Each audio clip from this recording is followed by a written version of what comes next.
Hey everybody, my name's Elle, and today we are here with Plumsies, our bard and our wonderful note taker, to do a recap on Act 1. That took us about a year and a few months to actually complete, and it's kind of wild that Act 1 is already over, but it was wonderful and, scary, and lots of stuff happened.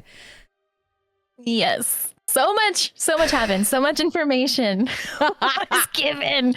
And I'm still putting all the pieces together. Yes. So, Act 1, eyeball emoji. God. That's all we get every time we would ask you any questions. Just eyeball emojis. Eyeballs. All the eyeballs. Like, what is this? Is this a connection? I don't know. Eyeballs. Just a look. I don't know. Oh God. But yes, lots of eyeballs over the last year. And so our player characters, we enter our story in Sedania, a last city, at least as far as our players know. And it is surrounded by this sphere, this light blue sphere that is just this beautiful color that provides some little bit of light throughout the day, throughout the night, and make sure that everyone is protected. It's empty. There's not much joy in Sedania, but our player characters are very good at making sure that they find happiness wherever they can. And our first mission is to find an infected Reaper, an infected Order member. This is 152 years after the virus incident, which our player characters don't know too much about. And this virus has led to a lot of horrific monsters. But our player characters in the Order of Narvosc are the only ones that are brave enough to kind of go out there and deal with it. Yes. So brave. So brave. Our very first mission with Arlo Einar. Yeah. That was really cool though. It was my first D&D session and just entering the world of Sedania and just getting to know what the atmosphere is like. It was really cool being introduced to that and the whole the Reapers, HQ, the unknowns and how everything worked. It was really you set it up really well. Oh, thanks. And the unknowns, speaking of unknowns, are the members who they're a part of the order, but they give our Reapers their orders and they have no identifying features about them. They always wear white. They always include a mask over their face, very long robes. So you can always hear their voice, maybe how tall they are. You don't know. They may be wearing stilts somewhere under there. But any identifying features about these people, you do not know. Imagine Dalmet just on stilts. He's just a tall man, or maybe he's a short man with really giant stilts back there. Y'all don't know. Y'all never seen his feet. Lift up your robes for me. I want to see your ankles. I wish to see the ankles. Oh gosh, I can't imagine Dalmet with I'm gonna have to imagine what Dalmet's ankles are gonna be like for Act 2. Dalmet, identity reveal? Maybe. Eyeballs? Who knows? Who knows? But before you all had Dalmet, you had Vana.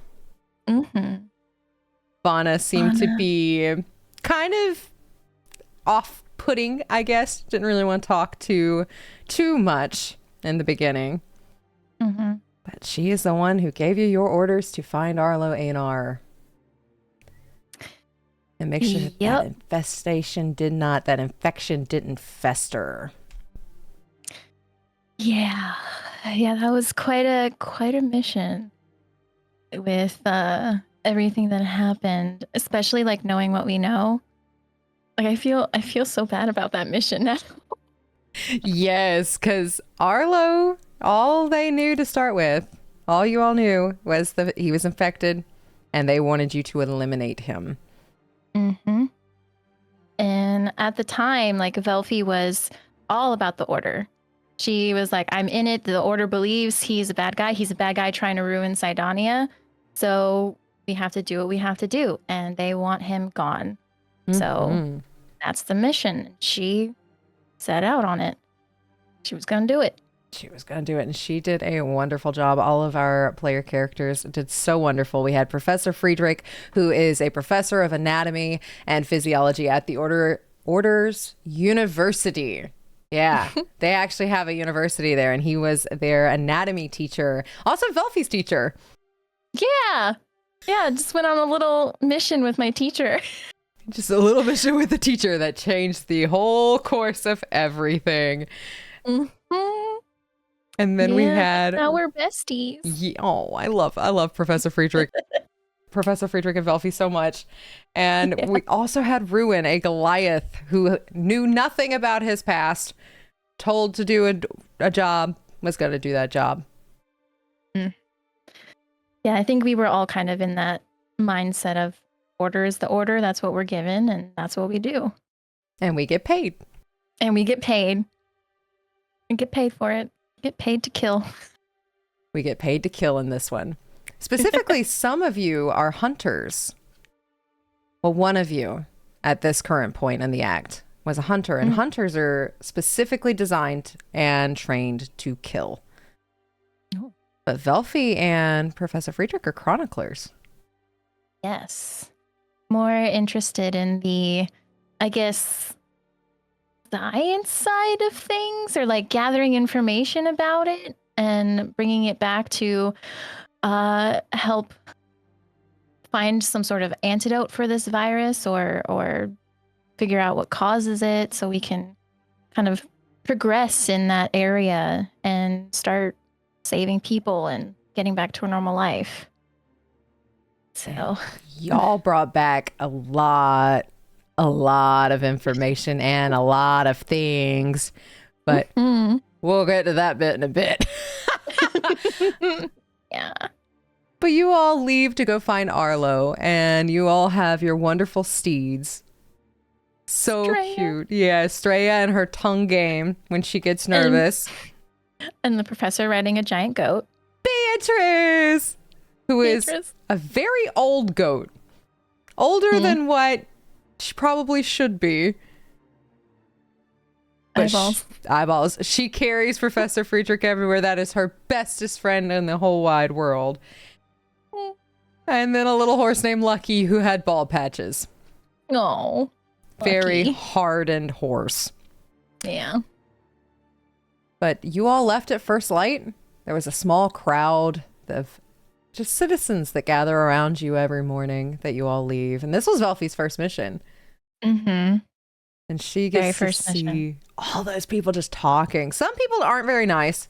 Other people are like, I want to be you when I grow up. Mm-hmm. I think it's kind of like, I don't know. Just like, I think maybe like they aspire to be like the protector of the city. They're seeing all these people that are going out risking their lives, and they're like, I want to do that too. You know, I want to feel like I'm doing something. Y'all were inspiring before you knew you were inspiring. Yep. So inspired. Bardic inspiration on everybody. Yes.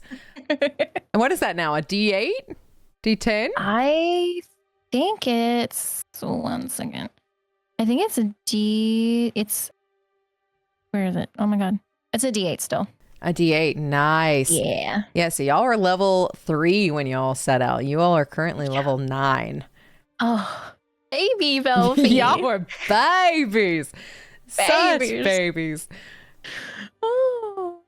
But you are able to leave through that gate and experience, at least for Velphie with it being her first time, that little buzz of those pins that go off that check your vitals.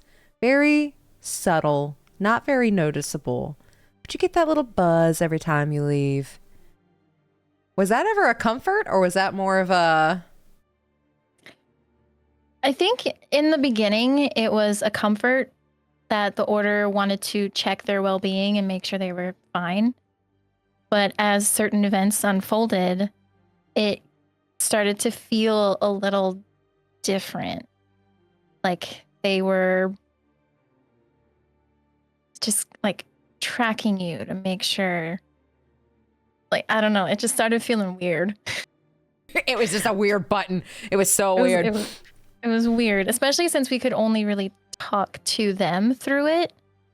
Like it was a direct line to, at the time, Vana and the Order, and that's all we could talk to. So, but at first it was a comfort.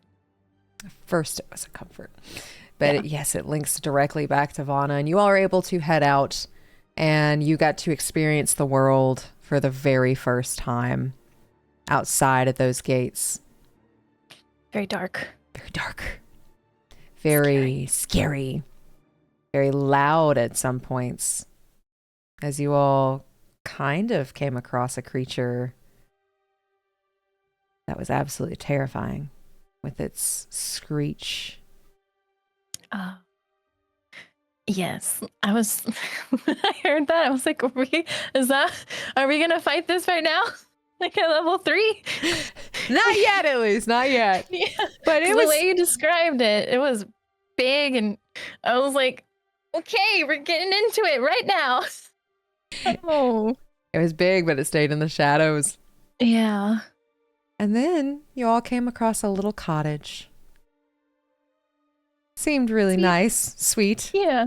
Mm-hmm. And music filled your ears. This was beautiful, beautiful song. Didn't last very long, though. No, did not. Especially when, that dagger flew out and just hit Velphie in the shoulder. Velphie took her first stab wound on like day 2. Yep. Yeah, no, wasn't that the same day as we left? It may have been the same day. I think it may have been that night. You leave and get stabbed. Yeah. She's like, it's for the Order. It's fine. Everything's great. As another bard in the building fires a dagger straight at our bard. Who knows? Maybe it was jealousy, but we find out that, maybe she was jealous. Maybe. But she looked bad. She looked rough. And as she is singing that creepy song, her skin just bursts and reveals what she has been turned into thanks to this virus. Yeah, I think you said it was like a black bubbling coming from her chest or something like that. Like the visuals in my head are pretty gnarly. And like her skin was falling off, and then she grew like this long snout, almost like her skin erupted and was replaced with something else. Okay. Y'all took her out pretty quickly. We did, yeah. We did. But still, like now I'm seeing like a different visual. Ooh. It's creepy. Oh, that's a good thing, because she was real creepy and she was real sick. She's real sick. She's real sick. Oh, yeah. But after that, you did find her partner also infected. And you all did pick up that she killed her partner. And then she was supposed to take herself out and couldn't do it. Oh, I thought maybe she ran out of time. But she just couldn't do it herself. She just couldn't do it herself. Ugh. Yeah, I think that would be really hard. A hard decision, especially to do it yourself. Mm-hmm. Yeah. And then just holding her partner. Holding her partner. That's how y'all found her, holding her partner and singing to him, a little halfling. And then set him on fire. Yep, you burned him. I was about to ask. If I remember correctly, I think y'all burned them in the fireplace in the cottage. Yep. I was just like, all right, well, that's that. They're not coming back. They're not coming back a second time. But y'all also found a chest in that room. A chest that I think eventually changed the course of the campaign. I mean, what was inside? Yeah. Yeah, y'all had a tree strife spell, potion, a scroll of sending, and an encoded letter. Right. Do we still have that scroll of sending? Does someone still have that? I don't I don't know think- if anybody ever used it who claimed it. I think Professor Friedrich has it. Ooh. I could be wrong. You know what? We'll roll for it. Because I don't think Professor Friedrich actually knows that question either. Oh. Nope. It was 10 or higher. You all would know where it was at. That was a 5. We don't know where y'all don't know where that's at. But y'all had one. We had Fell one. out of a pocket at some point. Maybe when other things happened, it caught on fire. Who knows? But y'all found a tree strife. Y'all weren't really sure what that was meant to be. And y'all weren't able to encode that letter at that time. No. But y'all kept a hold of that letter for a very long time. Yeah. And, I was thinking, I'm like, when I was looking at it, I kept reading it like you would a book. And I never thought to do what you were supposed to solve it. And I was like, if I had just put them underneath each other. Yes. So that was encoded with a block cipher, I think, where y'all had to stack them on top of each other in a certain number and order in order to get the message, which y'all eventually did. Mm-hmm. And we'll mention that again later. But then y'all got a good long night's rest and headed to find Arlo. And I don't know, what did you think when you saw Arlo for the first time in that cave by himself? I mean, to Velphie at the time, it seemed like someone who didn't want to die. Mainly because they were bitten. Maybe they were scared and they just didn't want to die. But when he said, if I remember correctly, he said something about killing without asking questions. And even then, Velphie was like, "What do you mean? There's no questions to be at you're a bad guy." You were infected. You gotta go. Yeah. I'm sorry, dude, but you can't come back. And this is the end for you. So sorry. Yeah. And y'all took out that magic barbarian pretty quickly. Ooh, magic barbarian. He was a magic barbarian, 2 levels above you, actually, as y'all fought against him. Didn't he killed himself? He eventually ran himself through and said, my death will be my own. You can't take my death from me too. And ran himself through when he was pretty much on the edge of death from your party, from all of you. Yeah. Yeah, that was... Now I see, after everything, I'm like, yeah, I probably would have done the same thing. It's always fun to see how opinions change from the beginning of a campaign to the end of Act 1. Oh my god, so much of what Velphie thinks has changed. So much is different. So much is different because there's so much lore and so much going on. I love it. But this is the first time you all met a pretty boy in a fox porcelain mask after this guy offed himself and ran himself through. It's almost like you all had somebody come in to check and see if you did your job right. I remember this guy. Just a bit. Just a bit. So you all get to see a red tiefling man come in with these pretty red eyes and this just solid white fox mask. Very much a fuckboy persona coming in, doing the little tail swish. I loved that. Velphie loved that. She was like, oh, as soon as he leaned up against that wall, she was like, oh, okay. All right, I see you. I'm about this. Yes. I'm about this. Yes. Which is why she did a little flirt. Just like, She got some flirting in there, and he did not forget it. He did not forget it. He did not. I can't remember exactly what she said, but there was something, and he's just like, "Oh, I'll keep that in mind," or something like that. I don't remember what she said. It was something, I think it was something at the end before she left. God, but I don't remember what she said. Said it through her eyelashes. Just gave like that pretty little seductive look up to him. Mm-hmm. Because that was her goal. Her goal was to, well, one, figure out if he was really there, to just check up on us and just make sure we were to do our job. And two, because again, she was attracted to his aura and his scent. Yes. I think, oh gosh, we never found out what Ruin smelled. Ruin never shared that. Professor Friedrich smelled like tea and books, I believe. Yeah, I think so. What was Velphie's? Velphie's was the Snickle Bums. Snickle Bums, which is something Velphie, or you actually created for this world, is Snickle Bums. Yep.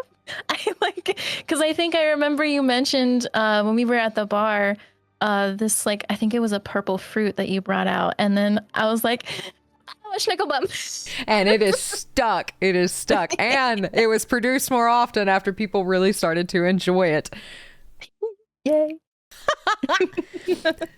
Yeah, this pretty tiefling smelled like Snickle Bums, and then he encouraged you all to go on your way, go back home. You did your job. He would take care of the rest. The rest, which we didn't know at the time. You did not know. I don't think y'all still know. Still know. Yeah, I think player characters know. Or not, we know.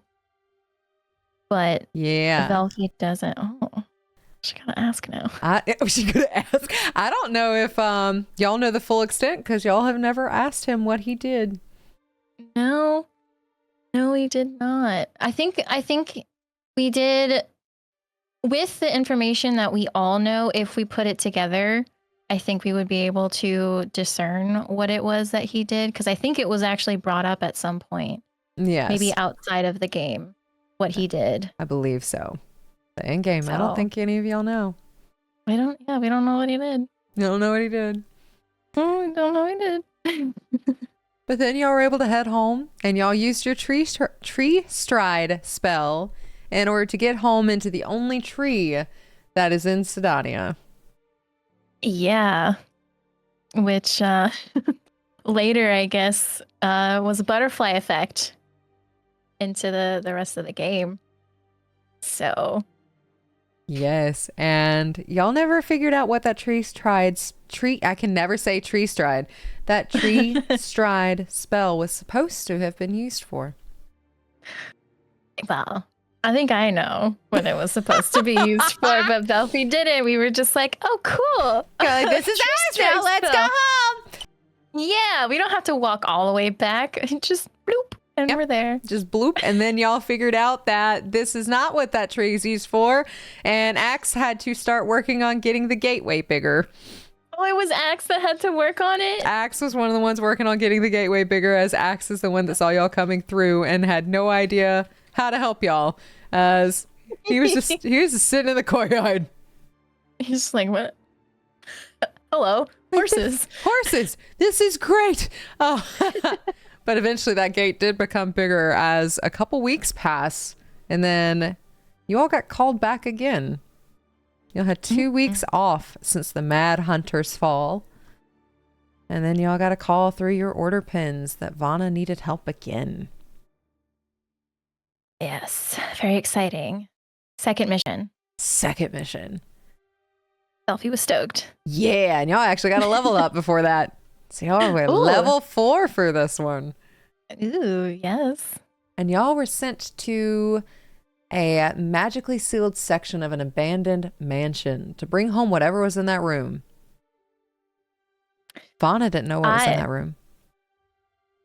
Because if I remember what you said, I think you mentioned that the mansion was full of like rare books, because it was a house to someone who was like very smart.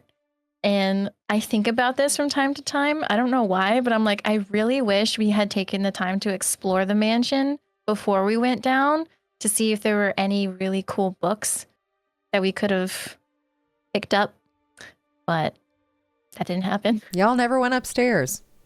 No, was there something upstairs? Maybe. Y'all never went up the stairs. I had maps ready and everything, but y'all never went upstairs. Y'all never went upstairs. Oh my god. Okay. Well. But yeah, y'all had a mission. Y'all went and found this like silver door, and managed to break the riddle to get in. After a drop of blood. Yep. Had to take blood, and then it just licked it up and took it in and took the door with it. Yeah, and what a sight it was. Just like this empty, it was a little creepy. Just this little science room, laboratory, that's the word. Yeah, science room. The person who owned this place made a secret laboratory underneath his house. But y'all managed to get some really cool items out of there. One of which being Professor Friedrich's spell book. Yeah. Made of flesh, bone, and had a little face on it. Whose flesh and bone is it? You don't know. More eyeballs. You don't know whose flesh that is. Or if it's just one person's. Oh my god. Multiple. Multiple people. What is he doing? Oh god. And for some context, Professor Friedrich is a necromancer. So this book fit real well. And it may be many people that were animated and dried out in order to make his spell book a reality. Ooh. Okay. It's a gross looking spell book. But y'all, I kind of imagine, sorry. Go for it. You know in Hocus Pocus, the spell book that Winifred has, it literally looks like flesh stitched together. Like that's kind of what I imagined it looking like, was just like pieces of flesh just over a book. Sewn together. Have you ever seen Evil Dead? Oh, like once. Evil Dead. Okay, the Necronomicon is kind of what that book looks like. Okay. Yeah, that's not too far off from what I was imagining. Yeah, he's got a gross little spell book. But you were also able to find other things in there after you all figured out some more riddles and got into the desk, got into the safe. You all found an old notebook and a flask of some kind of black liquid. Yeah. And that notebook had some very interesting stuff in it. We learned kind of what Kirik was doing. We learned that this was Kirik Biradol's laboratory. And what he was doing, what his motivation was. But we didn't find out where he got the ichor from. I don't think we did. Not at that time. But y'all eventually found out somewhat in the miniseries. Did we? Mm-hmm. Oh. Because you found out Kirik was a part of Narvosc research team. Mm-hmm. And it mentioned that he took the beast's blood and injected it intravenously into himself. Oh, yes, that's right. That's right. Yes. Mm-hmm. Because he thought he was special enough to be able to handle it, unlike everybody else. Well. And he eventually succumbed to a madness. And before y'all were able to actually open that book, y'all had to fight this monster of alchemic creation. Who I think was Kirik. It is kind of implied that the body of Kirik Biradol turned into what you all fought. Yeah, that's kind of what I was thinking. And it was a great fight too, because hideous laughter came in clutch. Cursed and hideous laughter. completely screwed that guy over. Y'all brutally massacred him before he could even get up. Mm-hmm. Mm-hmm. It was it was great. That was my first homebrew monster, and I didn't get to play it. Oh no. Because y'all wiped the floor with him. He had these flasks coming out of his skin that were filled with these like green liquids that he could take out of his skin and throw it at you. Mm-hmm. And give you acid damage based off of how many he was able to hit you with. Wow. Well, good thing we never. Y'all didn't have to deal with that. Y'all turned him into a pile of goop very quickly. Yeah. Oh, that was a good one. Oh gosh. Yeah, that fight was great. That fight was great. Yeah. But you all found out that the person who that used to be wanted to go against S. Aurora, and that was the first time y'all heard that name. Yeah. And now we're hearing it a lot. Now you're hearing it a lot. Yeah. And you found out some more information on what the injection, what this gift does to at least rats and what it did to him. But you all were able to reach out to Vana and tell her about this. You did not tell her about his notebook, though. No, I think I don't know. I don't remember if it was just we forgot or if we deliberately didn't tell her. I think you chose to deliberately not tell her so you could keep it. Because y'all never turned that in. Nope. No, we did not. And I'm kind of happy that we didn't. Yeah. Yeah, because y'all never turned it in and y'all kept a hold of that one. But you did tell her about the encoded message and gave it to her. Mm-hmm. Sure did. And I kind of wish we didn't, but A lot of things changed because of that encoded message. And we don't know if she figured it out or not. Well, didn't she though? Because she was there. She was seen there. She was seen there. So. But maybe she dug into some other things. Maybe she had somebody else tell her what it was and where they were supposed to meet. Because she was there with another person. Mm-hmm. Right? Yeah. Yeah. Mm. But when y'all called her, y'all were, a few of you were getting pretty mad at her. And then she, a couple of you were kind of getting a little angry with her. And she said something along the lines of, "This could really ruin our job. I want to keep my job." Okay. Okay. Oh. Oh. Okay. So, here's my train of thought. Here's what I'm thinking. Okay. So, this could ruin. What did you say? This could ruin our job. Okay. So, the job implying that she works for the rebellion. And it could, like, this message, sharing it, could ruin the plan. Maybe. That she was a part of, and she needs to keep her job so she can keep the rebellion informed. Maybe. Eyeballs. Eyeballs. Eyeballs. We'll never know. Because when y'all got back, she was not there. Yes. Missing Vana. She was not there. Our new friend. Good old Dalmet. Dalmet. But before y'all got the sourpuss, y'all did get to meet some cool people on the way home. Yeah. Yeah. That was cool. And we got to learn about new things.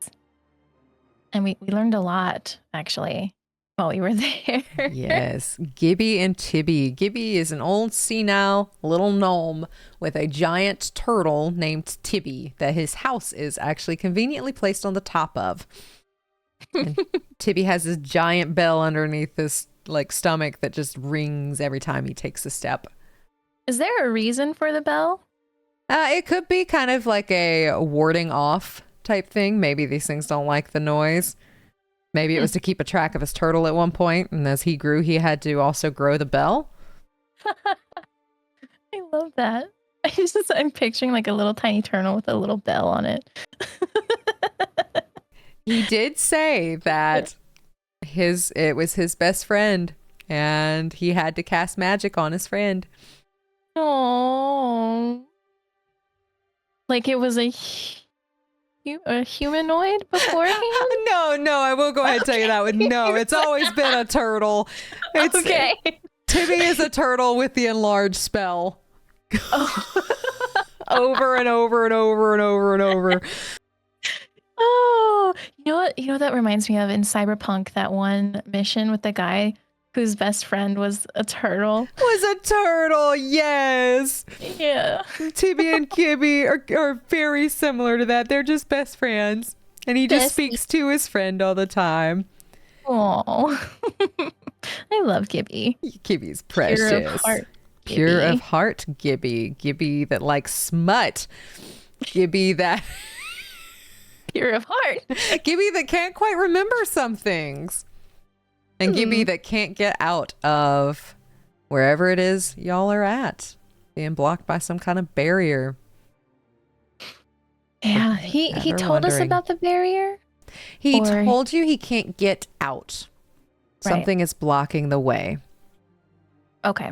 So we can kind of like guess that there's a barrier. Of some sorts. Yeah. But he provided y'all with a map. A bigger map. Yes. Where we discovered some things. And didn't he tell us about the dragon that's there? He did tell you about a dragon that was rotting from what looked like the inside out. That was blocking the way towards Ground Zero. Yeah. And I think we met that dragon in the prequel. You met a dragon in the prequel. Stop it. Technically, you saw two. True. Oh no. Well, no. Technically, you all saw two. Okay. Oh, because that was what, 100? That was at the very beginning. No, it wasn't. It was 122 years ago. Right. Yes. That's right. I couldn't remember if it was right at the beginning because Adrena's backstory was at the beginning. But yeah, now I'm thinking that maybe there's either two or it's the baby. I don't know. Oh no. I don't like that. If y'all haven't seen the miniseries, y'all should go watch the miniseries. Miniseries is really good. I cried. We all cried. We all cried. Quite a lot. We all cried. It's Quite really good. It's great. Don't let the crying turn you off. No, it's good. Good tears. Good sad tears. Good crying. It's great. Good crying. It's great. You also learned what lemonade was. Yes, we did. He showed us lemons and oranges, I think, were also there. And I think there were apples. I think he had a couple apple trees. Yeah, he's managed to have a garden on top of Tibby's back. Tibby is that large. Yeah, that's a pretty... I imagine this really cute little cottage with this like mini garden in the front. Like things are like proper, like a proper garden where things are on spokes and like being properly taken care of. And it looks luscious and just really cute. Just a little old wizard on top of a turtle in the woods. Yeah. So cute. He's precious. I love Gibby. Yeah. We also ran into on the way home after Gibby sent you on your way into a young boy who is a part of the order as well, who is in a complete suit of armor. Yeah. I wonder where that came from. 6.5 feet tall for a 13-year-old boy. Right. Yeah, that was really interesting to see. I feel like I'm wondering why the order didn't like question that more. Yeah. Because, I mean, I don't know. Because he was like, how old can you be to join the order? You can be pretty young. So they're just sending these little kids out? If you prove, able and wanting, and you need money and you need a job. True. Money is nice. Mm-hmm. Yeah, so they do have some younger kids who joined, like 13. His brother is 14, 15. Mm-hmm. So they're both pretty young. He was a scavenger, right? Mm-hmm. Go out and find things to bring back. And he had a little bag of holding. He found something really interesting. He did find something really interesting, and he had it inside the suit. So cute. Did the cat make it in the end? The cat is still fine. Yes, okay. The cat is... So Z keeps the cat inside of that suit of armor, and you can kind of sometimes hear the little meows coming from him. He takes care of that cat. His name is Bustopheles, I believe. Boo for short. Bustopheles. I believe that's what you all named him. I think Friedrich named him what I believe it was Bustopheles. I love that. Bustopheles. If I get another cat, I'm gonna name it Bustopheles. Bustopheles, and his nickname is Boo. Boo. It's so cute. Yeah. Y'all took care of him, made sure that he was like well taken care of during the night, and he just looks like he shuts down when he goes to sleep. Never takes that armor off. Never takes it off. I wonder why. Velphie doesn't know. Nope. But I don't know anything about that. The babies. But y'all head back and y'all meet Dalmet, the sourpuss. Dalmet. Yes. Velphie's gotten him to laugh a couple times now, though. Yes, and I love that. I remember, I think it was, I think I said, well, Dalmet, I hope we meet again. Yes, and he chuckled at that and looked a little surprised himself. He's like, oh, I found that funny. How does that work? Oh, yeah. I'm glad I like that little dynamic where she says these little things and he just like laughs. He gives a little chuckle. There is some life behind him yet. Yes. And y'all only know his name and what his voice sounds like. Y'all never knew what he looked like. Yeah, not yet. Not yet. But he replaced Vanna and had no talk of her disappearance. Yeah, she was just poof. Gone. Never heard from again. At least not for a while. Yeah. Yeah. And you all surrendered the black serum to Dalmet. The gift to Dalmet. Yeah. And that would come up later. Yep. Later that evening, actually, as you all got into some trouble that evening, each of you did something different. Professor Friedrich went and talked to Serafina about the information broker in Sedonia, and gathered some information on Aurelia, the School of Necromancy. Got a big book where the half part of it, the back half, is completely in a language he cannot understand. He got to meet Axe and Z, who asked about how do you return a soul to a body. Didn't give any context on that, but just went to the anatomy professor, asked, how can we get a body? So these kids are just banging at his door. Oh. Ruin, we'll come to Ruin in a bit, actually. Velphie got drunk on a table. Yes. She was having a good time. Oh, gosh. And you were singing with Salin. Mm-hmm. And it was a grand old time. Pretty young man, red tiefling man, came to the rescue. Oh, yes. And said, there you are, sweetheart. I've been looking everywhere for you. My heart. Those 2 weeks after Arlo, was he looking for her?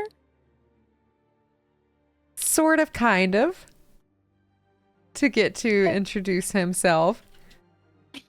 But the fuckboy energy wasn't there anymore. And what was left was this pretty man that he is now.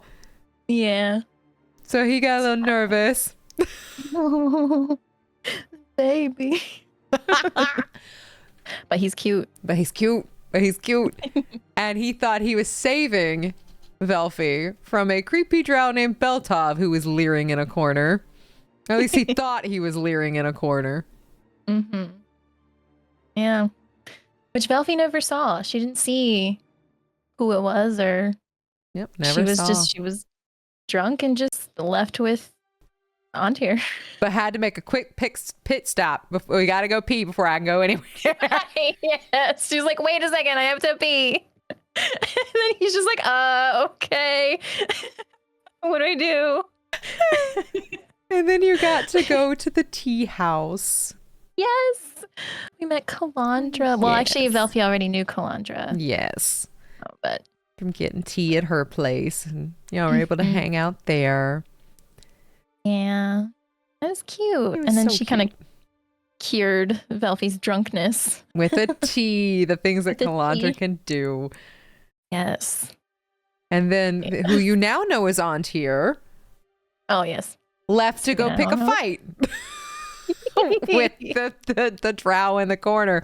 But when he got there, Professor Friedrich was already casting friends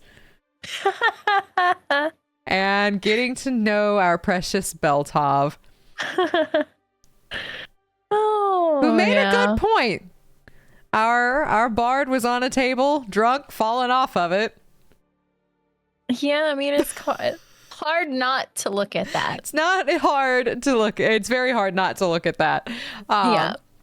But then just very gently gave his name, was just drinking in the corner, said he just people watches. I mean, that's fair. I feel like people go to bars all the time to just people watch. So nothing suspicious. Nothing suspicious. But Antir mentioned he had never seen him before this evening. Right. He did, which raised questions. Where are you? And while everybody's kind of having fun, getting drunk or questioning friends, or now friends, I guess, Ruin's just completely whisked away by the high table. Which is a mysterious group of Order members. But he goes down to this ritual room filled with all these white masks, except for one. A fox wasn't there, but just a fox. And that black serum y'all gave to Dalmik comes back up. And it is offered to Ruin. Yeah. Which I can't remember if we talked about this. Did everyone? No, not everyone received it. Not everyone received it. It was just Ruin. Right. Just Ruin. And very, very easily can suspect that this was a test trial. But they offered it to Ruin and said, you do not have to take this yet if you are not wanting to. And he's like, give it to me now, I'll take it. And they inject him intravenously with that black serum from the mission prior. And then tell him that his mission is to kill any traitors he comes across. Yeah. Which at the time, seemed like the right thing to do. It seemed like the right thing to do. Yeah.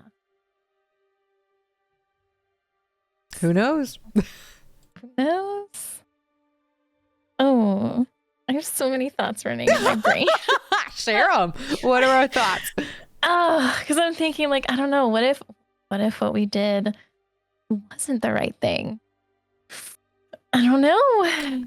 I think in this case, what is right is determined by the three of you. True. I mean, Velphie, I think, stands behind everything that she's done.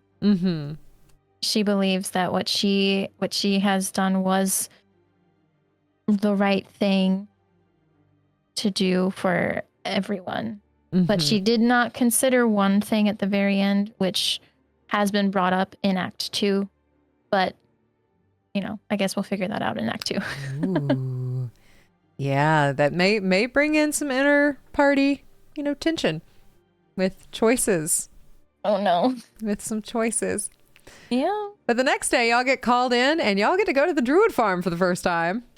Yay! The nice place. We like the nice place. Yes. But yeah, y'all are told you have monsters plaguing the area. You need to eliminate them because the druids aren't able to do what they need to do properly, which is to supply Cydonia with their food supply and their water supply. And y'all are able to get there pretty easily. Y'all have to cross a river in order to get there, which is a beautiful river, but something seems a little off about it. Yeah, I think we saw some kind of figure in the water. Yeah, y'all saw a shadow in there, and y'all are like, no, we're getting across the bridge real quick. But y'all find this whole place in a state of unease. This beautiful place just seems strange and awkward and unease as these people are in the town center and trying to get their leader to talk to them. And he has locked himself away in the town center and is panicking. Absolutely panicking. And y'all are able to find Golmac, a very old, tall, purple-furred furbolg who is panicking because he doesn't know what to do and tell his people how to deal with everything. Because people are dying, monsters are tearing their fields, like no one feels safe. They've already had deaths. And he just doesn't know what to do. No, poor Golmac. Yeah. Yeah, I'd be freaking out too if my druid grove, my little haven, was being torn to shreds. And yes, my people are dying. So So he was panicking. But y'all are able to convince him to speak with his people. They're able to calm down. And you all are able to convince everybody to stay in this town center for the time being until you're able to handle the situation that's at hand. And after investigating, you all determine that one of the druids, Oriana, has been mind controlled by something as she tries to take a stab at your party.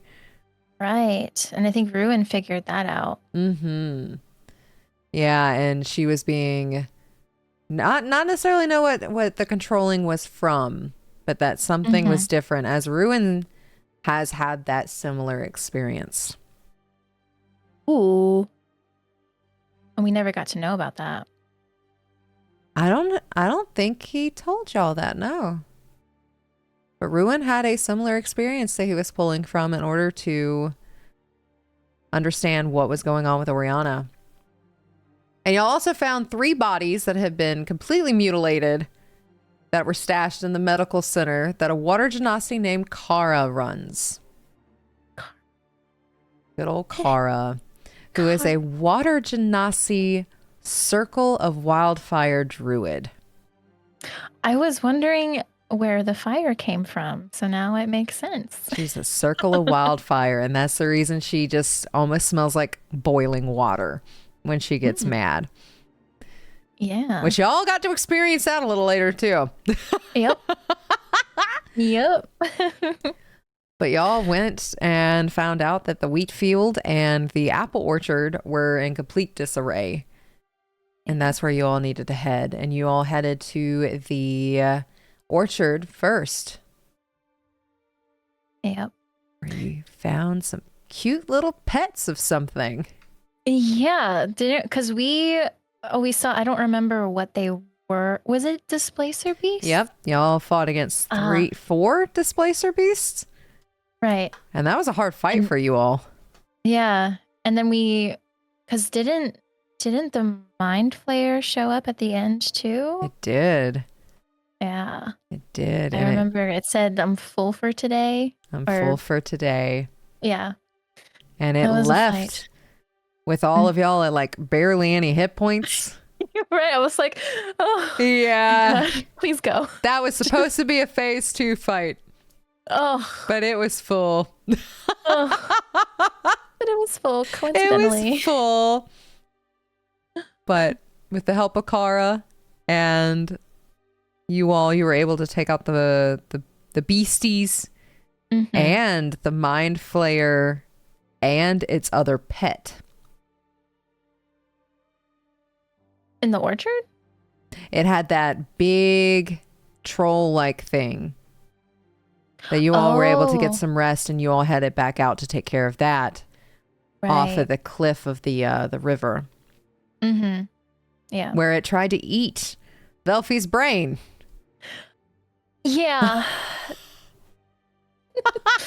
Just that was, after playing Baldur's Gate, it's like a whole new perspective because at the time I was like, okay, so he's just got his mouth on my head. He's just drooling on me right now. I don't get it. I don't get it, but now I'm like, oh my god. Yeah, no. I want to keep that where, like, in that compartment. Yeah. Like, nope, don't take it out. Keep my brain where it is. Yes. Scary. Oh my god. I would have been so sad if that's where I died. he didn't get a chance, though. Y'all were able to kill him before he even got the chance. Yes. Velphie is not dying that day. Nope. Not that day. She's never gonna die. Yeah. No death saving throws. Yeah. But y'all were able to head back to the druid farm, and you all kind of let it slip that Vana was missing. Yeah, Velphie wasn't too quiet about that. And you found out that Kara is Vana's sister. Yeah. Which was an amazing turn of events. Mm-hmm. Yeah, because I think you said they hadn't talked in like 15 years. They had not talked in a very long time, as Vana wanted to make a change in the world, and she thought the best place to do that was in Sedania, not in the druid farm with all the happy-go-lucky druids. So she stepped out and tried to make a name for herself. I'm wondering if the reason that Vana left is because she met somebody at the druid farm who convinced her to join the other side. And she was like, oh, okay, I'll go to Cydonia and work on it over there. You never know. Eyeballs. You'll never know. Eyeballs. Maybe one day you can find out, but y'all do not know right now. Maybe. Yeah. But onto a happier note than Kara being extremely angry and very angry. Y'all got to meet Sunshine for the very first time. And she talked about her Spuddy Buddy. Spuddy Buddy. Who was Spud. No. And he was her friend. And he liked potatoes. Mm-hmm. And everybody was his Spuddy Buddy. Yeah. Oh, rest in peace. Yeah, because he was one of the tieflings that was, in the medical center, mutilated, not coming back. I don't think so. No, not at that point. But she gave y'all some sunflower seeds, and I think y'all made a friend in Sunshine that day. Yeah, I think Velphie and Sunshine, they formed a little trauma bond. Yes. And they stayed together to kind of comfort each other. Yes. A little bit. And she does not sleep very poetically. She drools a lot. And has drooled on Velphie multiple times at this point. Velphie's okay. All right. This is fine. This is fine. Y'all were able to get that good rest, and then y'all headed to the wheat field with a very angry Kara. Yep. And I think this fight turned the campaign around. Because Velphie, I think, Velphie rolled a natural 20. Yes, she did. I was so excited that I got that natural 20. Yes. Oh my gosh. So y'all fought these things. Y'all took them out with an angry Kara and found this wagon being like, when y'all first got there, being pushed against by these measles. And y'all found a young woman in that wagon. Yes. Named Gully. Gully, full of information. So full of information. Information that was not supposed to be revealed yet. Yeah. Not yet. But as she ran away, you all let her run away. You caught her and rolled a natural 20 to persuade her to tell you more. Yes. And we found out that Velphie's parents, who she thought were dead for the last 2 years, At least her dad Yep. is alive. So that was a shock. And Gully works with him. And Gully works with him. Big things are coming. Be prepared. Yeah, and I think that might have been where Velphie started questioning things. Because she had that moment where she was just kind of sitting there, because Gully brought up a lot of points that Velphie had never really thought about. And that's when she started to question the Order, why her dad was still alive and working on the other side. And working on the other side. And I think that's the first time y'all have, like, Velphie at least, heard that there is another side. Yeah, I think so. That was the first time we heard about it. And then Ruin, when Gully was trying to run away, was having the conflict with his patron. Because Gully is a traitor. And his job is to kill them. Right. But instead, Ruin took his sword to himself and threatened to run himself through. Yeah. Which was very interesting, given that he accepted what his mission was. And when it came down to it, couldn't really do it. Couldn't quite do it, which made a very, very angry patron.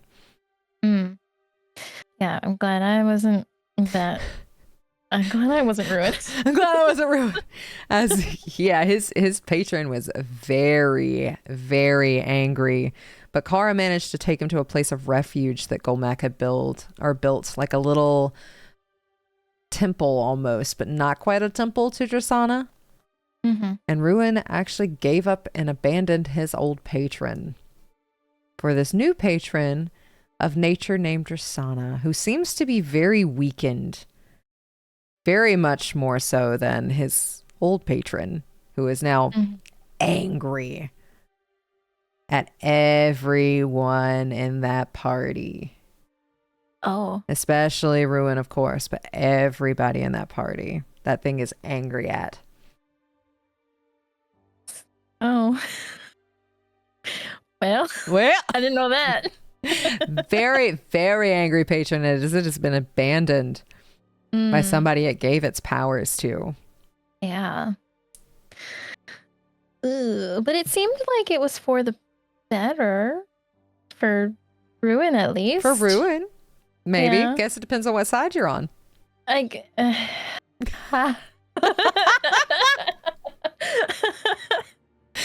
it completely depends on what side you choose.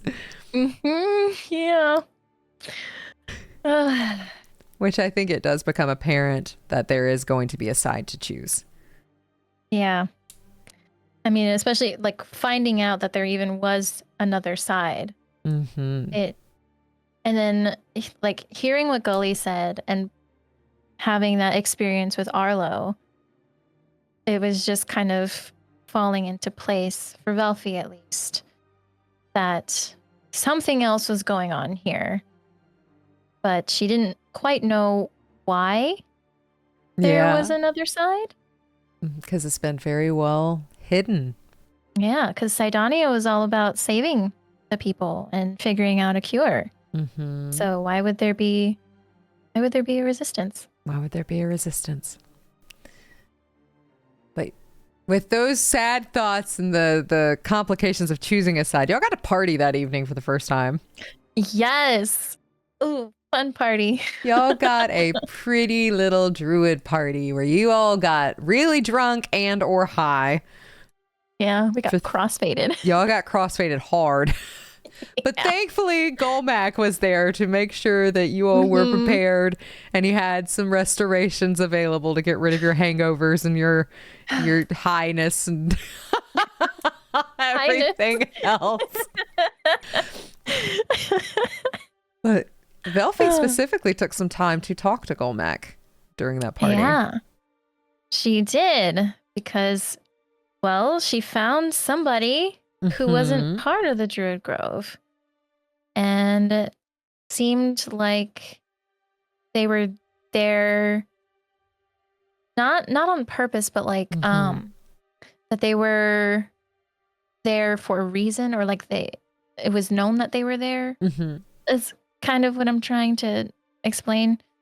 So she thought that Golmack would have an idea as to who she was and if there was a connection to her father there. And there was. There was. There was. And there was definitely the sense that Golmack doesn't want to choose sides. Yeah. And he stay just neutral. wanted everybody to be fed, taken care of, and happy.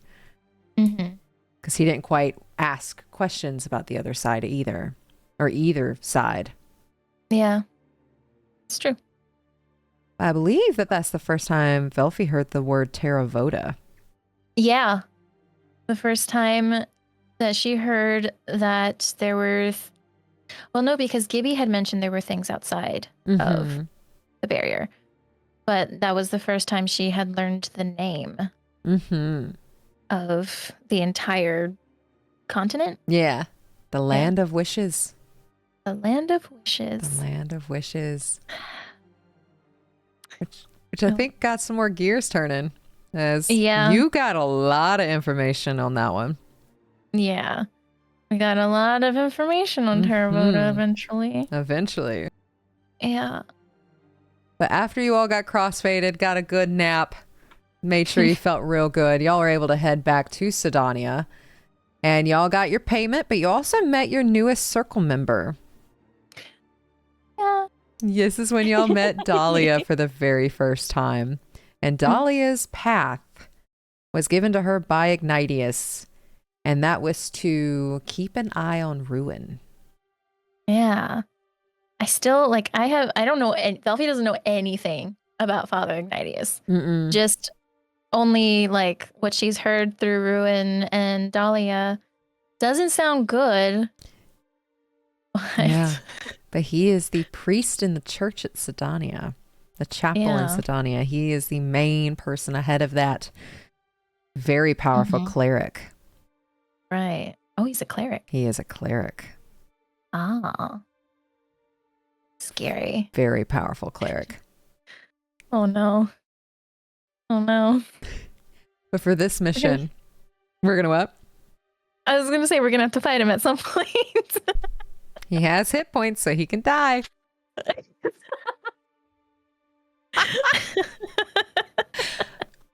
Good old greasy Father Ignatius. But y'all were sent on your next mission, which needed a lot of violence. Because y'all were sent out to take out the cleric beast. Yeah, the scary thing we saw at the very beginning. Yeah, session 1. Yeah. Yep. And y'all, before you went to your mission, you had a few days off and y'all went to class. Yes. Y'all got to go to class, to Professor Friedrich's class. Mm-hmm. And y'all got to see how much his students loved him. Yeah, they kept saying how much they missed him. And I was actually just listening to that episode. And they were telling him how much the substitutes sucked, and he's like, "Well, we don't say, oh God, what did he say? It was like, you say good things about people when they're not here. He's not here. Good." So yes, I laugh at that every time. It was a good one. They love their Professor Friedrich. They love that class. He's lovable. He is. He's so precious. Yeah. So precious. Yeah. But after class, y'all decided to go to the underground for the very first time together. Yeah. Scary. With its many layers and many shops and many interesting things down there. Very interesting things. The underground was meant to be a backup in case anything happened in Sedonia to where that sphere fell. There was a way to get underground and have very few entrances to get in and out. And if you have very few, you can block it off. Right. But y'all went down for funsies and y'all got tattoos that day and familiars. I went and got And familiars familiars. first. Yes, I love Mira. I love Mira so much. Mira and Fly. Fly. Top tier name. Top tier name. And the only thing besides gold, of course, was to let them out of the unknown so that way they can enjoy their time. I don't think Fly has been released that much. No, I don't think Fly has been released. Oh, I think he's been released once. He's been released once. Yeah. But Velphie tries to take Mira out whenever she can. Yes. Oh. And their little She loves ghostly cat. A ghost cat. But y'all were able to go get your tattoos. And y'all found out you do not really fit in down here. What do you mean? Totally blend in. As asking, like, how's your day? What are you doing? And they're like, people typically tell you to fuck off. Like, that's the kind of place you're in. But you all... She said fuck off eventually. Yes, it was the cutest thing. You and Professor Friedrich both said fuck off eventually. And it was so cute. And I believe it was as you all were leaving and got ambushed by this group named the Shadow Syndicate. Yeah. Shadow Syndicate, which we know nothing about. Y'all know nothing about. Y'all know that y'all were able to take them out and they were partnered with some vampires. One of which Ruin killed. And that happened to be the mate of the other vampire that was there. That's what I assumed. Because why else would you get that furious over someone's death? I was like, oh no. Yes, so y'all have a very angry vampire in the underground. I wonder how he's doing. Well, we don't know. But we do know y'all murdered his wife. Yep. Well, I didn't. I did it. Ruin murdered his wife. Yeah. And y'all found a note that said to keep an eye on the Shadow Syndicate, for this city is mine. Signed by T. That was shared with the whole party? That was shared with the whole party. Right. And none of us really know who the T could be. One of you knows. It's not Velphie. Someone knows who the T is. I think I know, but someone knows who the T is. But yeah, for the most part, y'all did not explore that path very much. No. Just there was so much going on. There was a lot going on. Yeah. But y'all went to the bookstore next. But on the way to meet the goblin, y'all found a potion shop. Yes, the potion shop. Very, very interesting place with a very interesting owner. With a red tiefling woman with very pretty eyes. And her shop smells very similar to a other red tiefling we know. And she sells love potions. Yeah. I think Velphie at the time was very curious as to if, like, she didn't know what the effects were of the love potion. So she was wondering if, like, whoever this person was that smelled delicious, since she didn't know who Fox was at the time, if they took it and that's how they attracted people, or what. She didn't know how it works, so she was curious, went inside and met who she pieced together was Antyr's biological mother. Antyr's biological mother, who is not involved and calls people without a soul little monsters. Oh, she called Velphie a little monster too. She did. Unknowingly, she called her customer a little monster. Right, because Velphie doesn't have a soul. Yes. The soulless. But Velphie bought a love potion. She did buy the love potion. You still have that. I still have that. I don't know if she's ever going to use it. Antir doesn't know she has it. Mm-hmm. Oh wait, did she tell him? I don't think so. I don't think he did. But yeah, she still has it. I don't honestly think she'll ever use it, because of how things have worked out between them. Mm-hmm. I don't know if she would have used it if things hadn't gone the way that they did. But I actually just kind of came up with an idea. You never know. Yeah. But yeah, she still has it. And now I think she knows how it works. So it doesn't last very long. I think it only lasts a week. It lasts a week. Yeah. You technically have a love potion.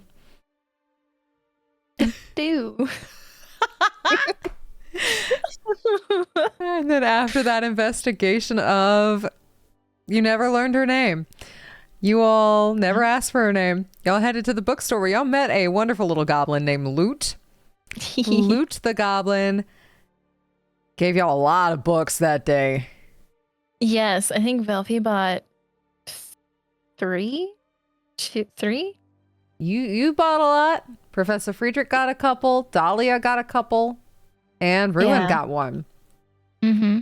But the books that you all got were on Terravota, Souls. Yeah. Y'all got a Shadowfin's Virus.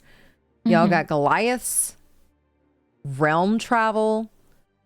And Dahlia found her patron's scholar's old notebook. Right. And Lies and Fire. And Lies and Fire by Theodora. Which is a good smut book. And y'all also found out what the book button was. It's like a library card. Yeah. Y'all are going to have some very overdue books. Yeah. She's going to have to save some, she got some gold still. Yeah. She got some gold. So. Got some gold. Pay off those library fees. Those late book fees. Ooh, yes. But y'all then headed over to the Clever Slug where y'all met Beltov, who was signing like common sign language with an older woman. And after she leaves, he comes over to y'all's table, formally introduces himself. Velphie and Beltov were having inter-head conversations at the table. They were, yes. Because, oh God, I don't remember why she thought Beltov was involved. Oh geez. But she was asking him questions about Karis, I think. And I can't really remember the conversation that they had. But I know she was asking questions about the rebellion. And I don't think she was being very secretive about it. And the rest of the party saw. Some people noticed, that she was having some kind of conversation. But she did find out some information through that. So. Yes, and that was another link to a possible rebellion. Yep. But then, of course, y'all pissed off some vampires. So y'all actually got attacked in the tavern. Mm-hmm. And kind of came to the realization after defeating them that maybe don't come down to the underground for a while. Yeah. As y'all made some people angry. Yeah. Probably smart not to do that. Yeah. But you and so Velphie and Antir were able to spend some time together. Dahlia and Beltov were able to spend some time together. And Friedrich learned more about the School of Necromancy, where he found out that some people don't have a soul. Some barter theirs away. And the creator of necromantic magic is Necrosix, the god of death. And it is rumored that he has descendants that speak with the dead often. Mm. Oh, wait a second. Wait a second. Oh, Velphie doesn't know this, but... Did you just make a connection? Maybe. I don't know. I feel like I'm going to get eyeballs. But Oh, could Dahlia be a descendant? Eyeballs. Ah, eyeballs. Ah. But yes, that is the first time y'all hear or at least Professor Friedrich heard the name Necrosix. Mm-hmm. And then Velphie finds some alien flowers that she told Antir were her favorite outside her door with a sending stone, as Antir had to go on another mission. Where he was going on a mission, who knows? Well, we eventually find out. Yeah. But then y'all start heading to find this cleric beast that seems to be so big, so bad, so scary. Yeah. And y'all experience more of the plane shifts, the realm shifts at this time. Going from normal areas of darkness and grays to just pitch black. Yeah. As your world starts shifting even more. Oh. Yeah. Very confusing. Very confusing. And Professor Friedrich started having these nightmares of outliving his students again. And we learned, especially traveling with one of his students, we learned that his previous student, he was talking to and he convinced to join the Order. And that student, Zell, never made it back home from his first mission. Oh. It's gotta hurt to know that, like, the one student that you were like, yeah, join the Order, it'll be great. And they just don't come back. Especially one whose mother said that she didn't want him to join. Yeah. Some tension there. As this kid went against the wishes of his mother and joined. Mm-hmm. Oh, yeah. Sad. Very sad. But you all learned a lot on this trip. Y'all learned a lot on this trip. Velphie learned about Terravota. Ruin learned about Goliath and how they can talk to it. Whatever that is. Dahlia starts to learn how to read from a children's book that her friend Pax gave her. And Professor Friedrich finds out the soul of Kirik Biradal is in his souls of flesh and... yeah, book. His wizarding book. He finds out that there is a soul in his book that likes to talk and is very angry. Yeah, his new best friend. His new best friend that he casts spells from. He just carries around with him everywhere. Yeah. Yeah. Well, you all were able to beat the cleric beast after a very strenuous battle and come out victorious. But as it died, it turned to smoke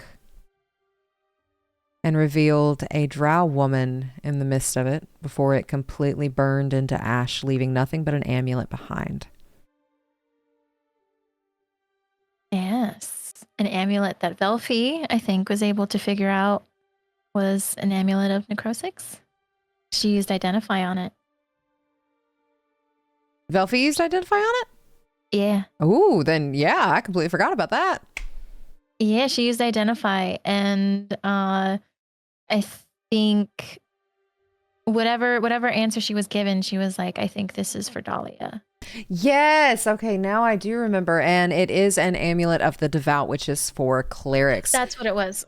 Yes. Amulet of the Devout. Not she didn't know it was Necrosix. It was Amulet of the Devout. Knew it was Amulet of the Devout. I don't think Velphie knows Necrosix yet. But now in Act 2, Dahlia has mentioned. Yes. I don't think Velphie knew Necrosix at that time though. But in Act 2, you know the name Necrosix now. But yeah, you figured out it was an Amulet of the Devout. Devout to what? You don't know. But you found out that it was for a cleric and gave it to her. And it was always cold, even though it was just in fire. But it was very cold. And we find out that the person that was in that smoke and ash was Dahlia's grandmother. Yeah. So how long ago would that be?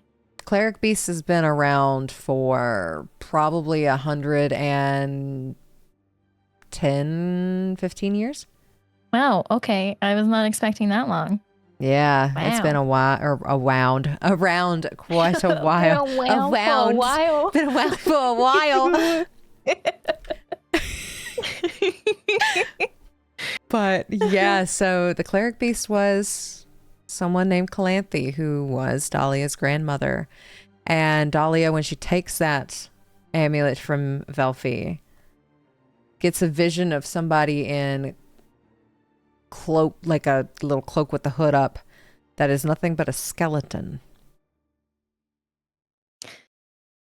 Yes. And that's all we figured out about that one. Yeah. At the time. At the time. At the time. But you all are able to clear out the area, and Velphie finds some really cool like chain armor that bumped that AC up. Yes. Oh, gosh, she was at 12 before. Now she's at 16. 16 now. Oh, so good. And a cursed rapier that you attune to. Yep. And it is a bloodthirsty woman inside that rapier. Mm-hmm. Yeah, and she is scared to use it. She is scared to use it because she doesn't know what could happen. Yeah, anytime Velphie takes damage, gotta see if it possesses you or not. Yeah. She's like, of course, my curiosity would kill the cat. Quite literally. Well, no, she didn't kill a cat. Yeah, but Velphie is kind of like the semblance of a cat. Yeah. I shouldn't have said literally. If Velphie's not a cat, that doesn't make quite sense. But it has been implied that It has been implied. Yes, we'll come to that later. And Professor Friedrich actually finds a necklace that belonged to Zell, his student. And he finds it on a corpse. Nothing but bones. But that bone, that skull had a mouth. Yeah. Meaning you can cast Speak with Dead with it. Yeah. And he did. Or Dahlia did. Was it him or Friedrich Dahlia? did. Friedrich did. Friedrich also had that spell. Right. And he had a conversation with his student while you all left the room. Absolutely heartbreaking. Yes. That one kind of made me cry. Yeah, that was so sad. Mm-hmm. Oh. Yeah. Yeah, Professor Friedrich had a lot of trauma for that one. Yeah. Gosh. But that's so sad. You all were able to head home. And Velphie sent a message that sounded very much like I'm going to die here, so I just want to tell you goodbye. And scared the ever, like pants off of Antir. So he just started running and managed to find your party in the woods, passed out. And I was very curious as to what y'all were going to do with him there, because he just kind of went boom and just out. Oh, I mean, it was a scary mission, and it was this huge cleric beast, and Velphie did go down twice, I think. Yeah. And so she wanted to make sure that he knew that she was happy that she met him should something happen. She was not expecting him to run through the forest all night trying to find her, which was still so romantic. He found her and then passed out and suffered a point of exhaustion that evening.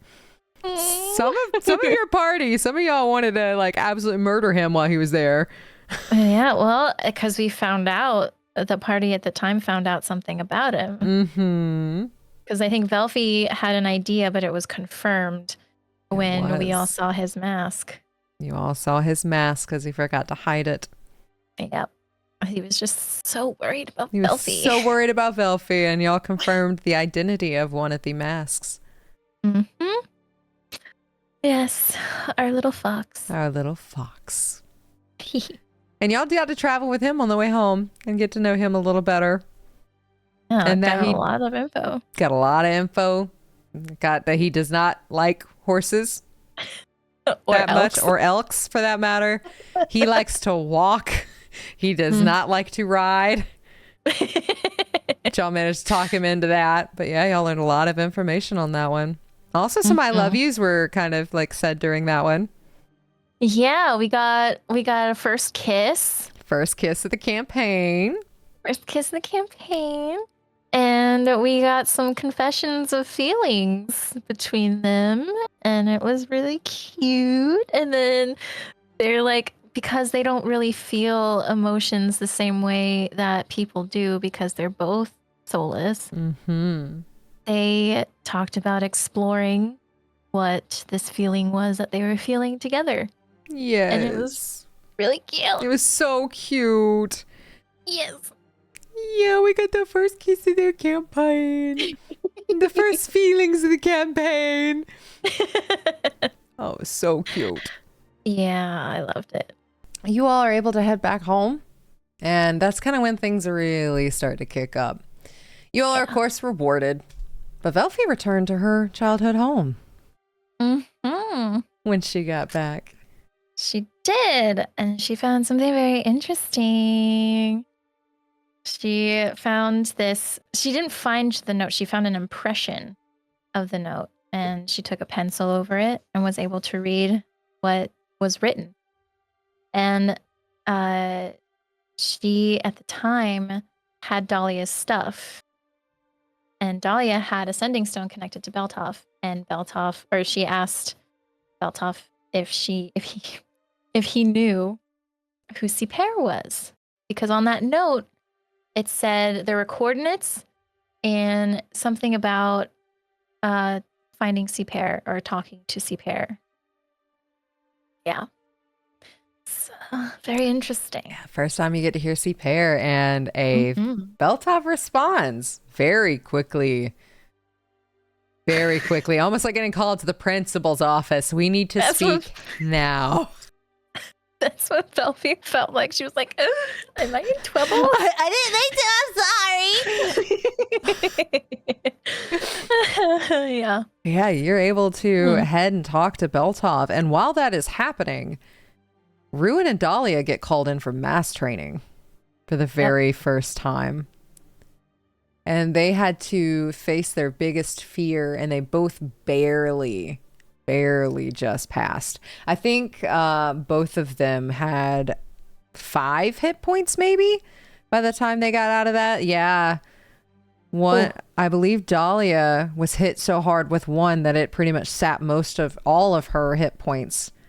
But her fear brought her back and said, we're not done. Ooh.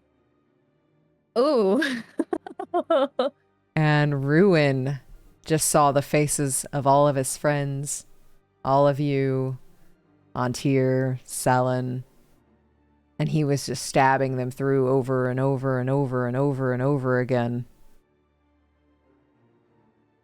But they had to fight through this fear. As this being said, fear is what holds you back.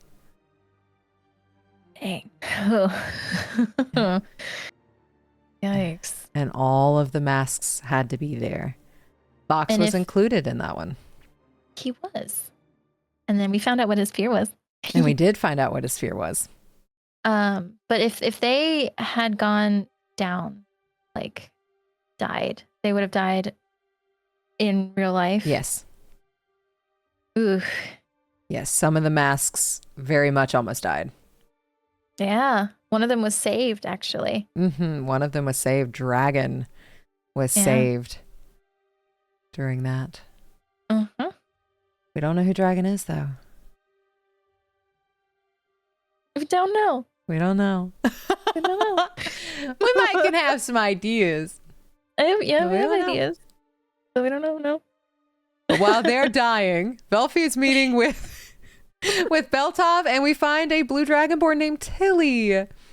Who is so kind and who is nice. So precious. Yeah. And y'all found out that the main reason they are there, the only reason they are there, is to destroy the crystal and bring down the shield. Yeah. She found out the big plans of the big rebellion. plans of the rebellion. And she had to carry that with her the entire time. And I think like finding out about it was a bit surreal. And she didn't ask like how they were going to do it. Which I feel I wish she did. Because I'm wondering if she did know how, if she would have tried to find a different way of doing it. It's possible. But what happened. What happened. So. And you found that out, but you also found out the reason for Beltov's leering is because he was working for her dad. Yeah. And trying to keep an eye out on Velphie and make sure she was safe. Oh. Thanks, Dad. Thanks, Dad. But Velphie pretty much joins the rebellion at that point. Yeah, she says, because Beltov asks, "Are you serious?" And she says, "Yes." Yes. And she becomes a traitor. And at that point, we also learned that Vana was in that same predicament with someone named Elias. Right. Was down there with, at least one of the last times they saw Vana, she was down there with Elias. Yeah. And while all that is happening, Professor Friedrich is doing a ritual in his room by himself, finding out the concept of his soul that he found from the book he got from Seraphina about the School of Necromancy. And this is a prerequisite to be a student at that school. You have to understand your soul. And he's able to complete the first trial and finds out that his first trial and his first part of his soul is like the steel gray. But he has to answer like a lot of questions that are very, very intense. And you cannot lie. He accidentally lied because he was lying to himself at one point. Ooh. And this material like started coming from the ground in the shape of him. And if he had lied 3 times, he would have had to fight it. Oh, cool. And he would have had to fight himself. But thankfully, for the most part, except for himself, he's true. He's truthful in his nature, so he didn't have to do that. But the ball is about a week out, and you all got to go dress shopping. Yay! You all got to go dress shopping, and you all got very cute and pretty outfits. And y'all had another day of rest, and Friedrich tried to do the second trial and failed. Lost his eyesight in his right eye. And y'all noticed that. Yep. So what are you doing? You know, I can see just fine. Nothing a spot of tea won't fix. Yeah, it's like, you know, I was just out having a date and now you're blind. And now you're blind. Why are you blind? Why are you blind? Yeah. And you got to go on a date. I did. With Aunt here. Velphie got to go on a date where he stole a scroll of plane shift for you, for Velphie. Yep. Because one of those books that she bought previously, the first time she was down there, Soulful Revere, I think, had ingredients for making a soul. And originally, she wasn't that involved with Antir at the very beginning when she first found it. So she was thinking about getting the soul for herself, making her soul so she can have it back. But then she met Antir and found out about him, and things started to change. So, yeah. And then we found out that one of the things we needed was the scroll of plane shift, but it was like 3,000 gold or something. It was really expensive because that's a very powerful spell. Yeah. That's okay because he's a master thief. He's a master thief. He's very good at stealing things. So he managed to steal a scroll of plane shift because one of the items you need is in hell. Yup. We're going to hell. And we're going to hell at some point. But you did find stardust from the component shop. That day. He didn't steal that. No, we bought that. Y'all bought that. But yeah, y'all are building components for a soul. Yep. And trying to build one and make one. Excited. It's going to be very fun to see how that plays out. Me too. Oh my god, I'm so excited to see how it goes. See how it gets to build a soul. Yeah. But yeah, y'all also learned about, like, from those books you got from Loot, that plane travel and realm travel is a possibility, and time is very weird, and there are many different realms that are posted on top of each other, like a layered cake almost. Yeah. And then the next day, Ruin gets a remove curse from Seraphina, because Ruin knows that his memory has been modified. And the only way to get rid of a modified memory is through a removed curse. Nice. Doesn't use it yet, though. Yeah. And then Friedrich does the second trial, manages to pass. Barely. But he gets his eyesight back and finds out the second part of his soul is an azure color. And that way, he can actually see when y'all go on your next mission. As otherwise, he couldn't really see. Yeah, the one-eyed wizard. The one-eyed wizard. As you all get sent to the Druid Grove again. Yay! And y'all just get to do a simple mission, because y'all did mention to Antir that is kind of what you wanted. And Antir was able to pull some strings to make sure you all got to go to the Druid Farm together. Nice. But as you all are traveling, y'all find a lot of information as you all read Dahlia's patron's journal. Yeah. And this kind of escalates and solidifies, I think, the path you all decide to choose. Yeah. Because there were some not so nice things in that journal. Yeah. Crystals are made of souls. And that's how they are powered. The High Order has no desire to fix anything because they're in power. They are in a seat and they don't want to lose it. The pit in the underground holds something monstrous. And there are 3 children who were created from this monstrosity: Alpha, Beta, and Charlie. Oh, yeah. And we... Poor Beta. Poor Beta. Poor Beta. As y'all, y'all learned that there are 3 children. Yeah, that was a lot of information to take in, but it was good that we found it out, though. Yes. It was good. It's good y'all had that information going into what y'all were going to go into next. Yeah. But Ruin got his memories back, remembers his family. Yeah. And Dahlia used Speak with Dead, that she can cast at will without a spell slot. And here's the souls inside screaming from that crystal.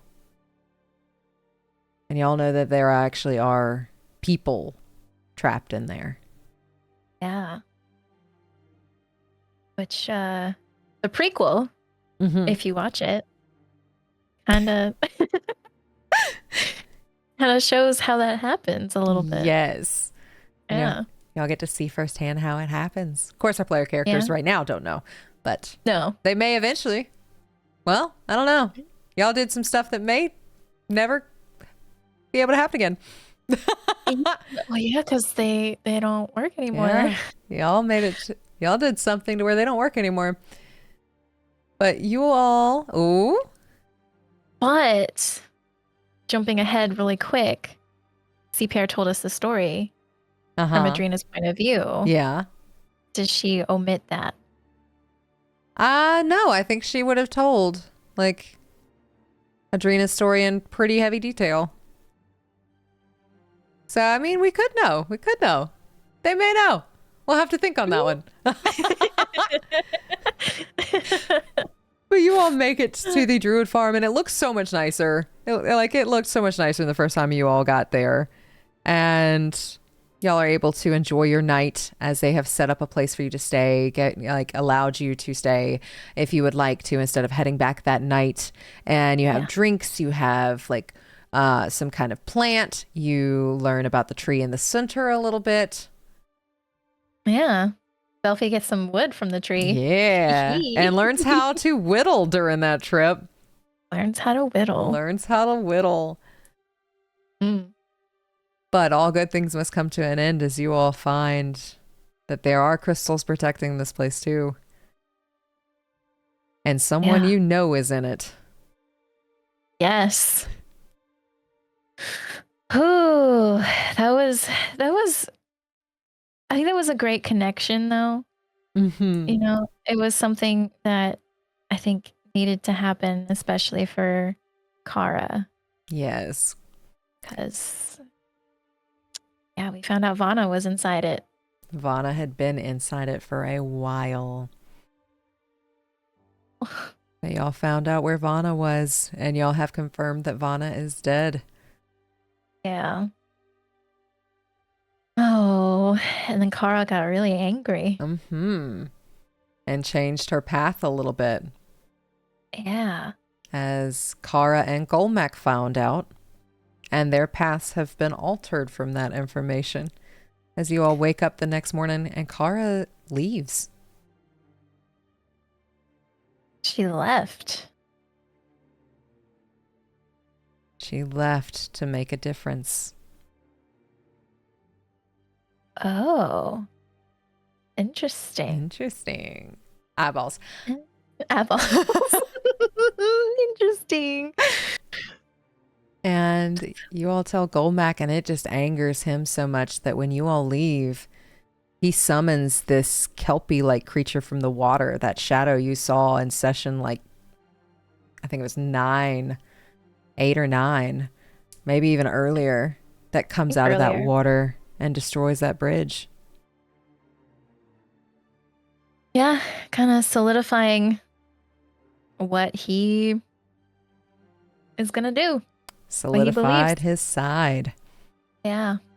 And that officially cut off Sedania. Yeah. Oh, that's a big loss for Sedania. It is, because that is their food supply. Yeah. And if that's cut off, you all traveled with enough for a month. Yeah, so they're good for a month, and I think so far only a week has passed since they got the food. Mm-hmm. About a week and a couple days since they got that food. But cutting off a food supply, an embargo, I think it's called an embargo, that's war terms. Yeah. Cutting off supplies like that. Yeah. And Golmak took a stand. He did, and I'm so proud of him. I'm so proud of him. He did so good. Yes. Then you all headed back with the cargo. And on the way back, a door to another realm appeared. And you all, thankfully, decided to open it. I was very curious if y'all were actually going to open it.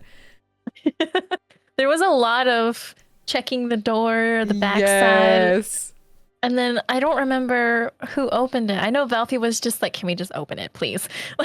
I can't remember who did the first one either. I want to say it was Velphie that just opened it. It could have been because she was feeling just like, just open it. Just open it. I want to see what's in there. We just got to find out what's in there. Like, if something bad happens, oh well. So just open the door. And when y'all opened it, y'all actually found something nice. Yeah. Y'all found a bar. A nice little bar called the Empty Tankard, which for some reason I could not say for the life of me during that episode. But the Empty Tankard ran by the bartender Theo, who we find out was the author of Lies and Fire. Yeah. Very seductive bard. Mm-hmm. But y'all were in a different realm for the first time. Y'all were in Verdantis. Yes. Yeah. And I think Velphie was the only one that knew that. Mm-hmm, because Velphie is the only one that read that book. So Velphie had the whole map of Terravota, and Verdantis was in the south. And it was very beautiful, very green. Y'all got to see colors for the very first time. But when talking to Theo about it, Theo knew Shadowfen, which is where Sedania is located, but had no clue where Sedania was. Right. And then she said that the door travels to different realms, and it was weird that it had showed up in Shadowfen. Because they're on the same plane. Which kind of got Velphie's gears turning a little bit. Like, are we on a different realm now? Like, did they put us in a different realm? I don't. Eyeballs. Eyeballs. But Velphie knows of whole civilizations that have been sucked in to different realms. Yeah. She does. She's worried. She's worried. She's worried. While y'all were there, Dahlia figured that she could take the necklace off, the collar off that she has been wearing since she came into y'all's circle. And with the help of Velphie, manages to get it off. Yep. With a very bad electrifying shock to the both of you. Yep. But for the first time, Dahlia was free of that collar that tied her to Ignatius. But the minute it came off, Ignatius knew something's not right. Interesting. Even across realms. Even across realms. As soon as that thing comes off, he gets notified. As a spell has been released, one of his own making. Oh. He created it. Interesting. Okay. He created it. Huh. But that door only stays open an hour. Y'all literally got out with like 30 seconds left to spare. Yeah. As y'all were all running out the door. Mm-hmm. Yep. Very scared we weren't going to make it. I was too. Changed the whole entire campaign. The whole campaign. Like, I don't know where we're going now, but we gotta switch things up because y'all aren't there anymore. Yeah, if y'all had not gone through, I would have been screwed. No, maybe not, because Velphie would have wanted to try to get back, so we'd be working on it from the other side. It could have been very interesting to see what had happened if y'all had not gone back. Yeah, but I don't know if we would have gotten as many answers if we had stayed on that side. I don't think you would have, as y'all are in the thick of it when y'all get back, right. Because Sidonia immediately goes on lockdown. Yep, I was not expecting that. Sidonia went on lockdown. Yeah. The trigger, I assume, was Dahlia's necklace coming off. Dahlia's necklace came off, and Dahlia had to make a wisdom saving throw the next morning. Oh, that's right. We were scryed on, correct? Above table. You don't know that, but above table, yes, somebody scryed on you and heard everything. Okay, cool. So after that scrying, something happened in Sidonia to where Sidonia was completely shut down. No one was leaving. Everybody was called back. Gosh. Somebody was mad. Somebody was mad. I wonder who. Who do you think it was? Who scryed or who was mad? Both. I think who scryed was Chameleon. Uh-huh. And I think who was mad. Well, we know Ignatius was mad. Yeah. But I think Cinder would also be mad. That makes sense. Could possibly. Cinder's in charge of the, at least as far as you know, in charge of the high table. And he is directly in charge of the masks, and Dahlia was supposed to be one. Yeah. But now I'm kind of thinking that this may not be as high on his priority list. But I think it was definitely... Ignatius was definitely upset. Ignatius was definitely angry. And I'm thinking he has some kind of pull with Cinder. Maybe. But with Sidonia on a lockdown, you all head back, and Beltov helps sneak Dahlia in through the underground. But the rest of you go through the main door. Yep. Nothing's wrong. Everything's fine. And nothing's wrong. Everything's fine. She just deserted in the middle of the night. We don't know where she is. It's fine. And I believe y'all passed the deception check to where Dalmat didn't question anything. Yeah, I think so. I think it was like just barely. Just barely. Just barely. But y'all got your reward at least. Y'all didn't get the extra one though, but y'all got one for each of you. There was an extra reward? Well, y'all left with 4. Y'all came back with 3. Uh-huh. So so 1/4 of it just stayed with him. Not with him necessarily, but you know, y'all didn't get paid the extra. Right. Yeah. But as you all continue, Dahlia being in the underground with Beltov told Dahlia the entire plan in detail. Yeah. The fact that they were going to explode the crystal, blow it up, who was going to blow it up, how it got blown up, when they were going to blow it up, what the plan was to get out, and that there was a teleportation scroll that each one of them had in their chest pockets, and they could each get out 8 people. Right. And to tell who you wanted, who you trusted in order to get them out. Yep. Same as he told Velphie. If you have some people you want to tell that you trust, I can't stop you. Right. Yeah, she did. She did. She did. As Velphie went to Antir. A mask. Yep. A mask that was hardcore in it. Hardcore in it, but convinced Antir to your side. You said I just met the DC for that. You just met the DC for that. As with that, you meeting the DC, he chose to believe you and go with you. Had you failed, he would have hunted Velphie and the rest of her party down. Because that is his job. He is an assassin. Right. Yes. Very glad it didn't work out that way. Because I was thinking, like, how you would avoid somebody like that.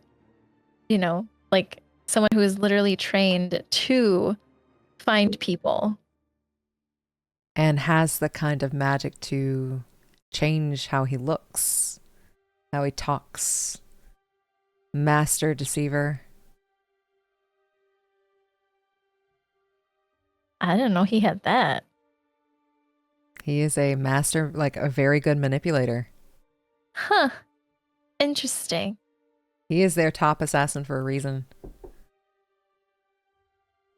That's hot. That's hot. He is such a pretty boy. He is such a pretty boy. And while like Velphie is convincing Antir to join their side, Friedrich's doing another trial. Yeah. Friedrich's completing the 3rd trial, but he passes. And he learns that the 3rd color of his soul is an olive green. Nice. But during that last bit of his trial, he wants to know about the virus. That was the question he had. Uh-huh. And this ritual provides him with some of that information. Professor Friedrich and only him, he saw a red-headed elf looking through a crack in reality. Place where color is void and everything is dark and cold. Friedrich saw, injecting a serum from some monstrosity that he had collected into rats. And then transforming into the beings that you, and the monsters and the beasts that you see today. He got a little glimpse of what that past used to be through that trial. And it also taught him how to speak Celestial. Nice. And the ritual... That's a lot. Yeah. And the ritual in the back of the book is in Celestial. Yeah. Well, that's good though. Because now I I don't know, actually. Like, I don't think I know if that, I don't know what that ritual is. No, he has kept that ritual under lock and key throughout this campaign of what that ritual is. Yeah. It is talked about in detail with him, but only he knows it. Right. But it is a ritual that it takes a lot from the caster. And if you are not powerful enough, it will consume you. Oof. How powerful are we talking? We're talking level 9. Okay. So that's a level 9 spell. Yeah, or like a ninth level ritual. 9th level ritual. Ooh, so that won't be able to happen for a while. Or shouldn't happen. Shouldn't happen for a while, but Professor Friedrich knows somebody who has cast it before. He does? He does, and once he's able to read that, he realizes that that is the spell that Axe cast. Wait. To take his little brother and put it into a suit of armor. Right. Okay. So is Axe like some secret powerful sorcerer? You know, like Velphie knows, Axe is missing limbs.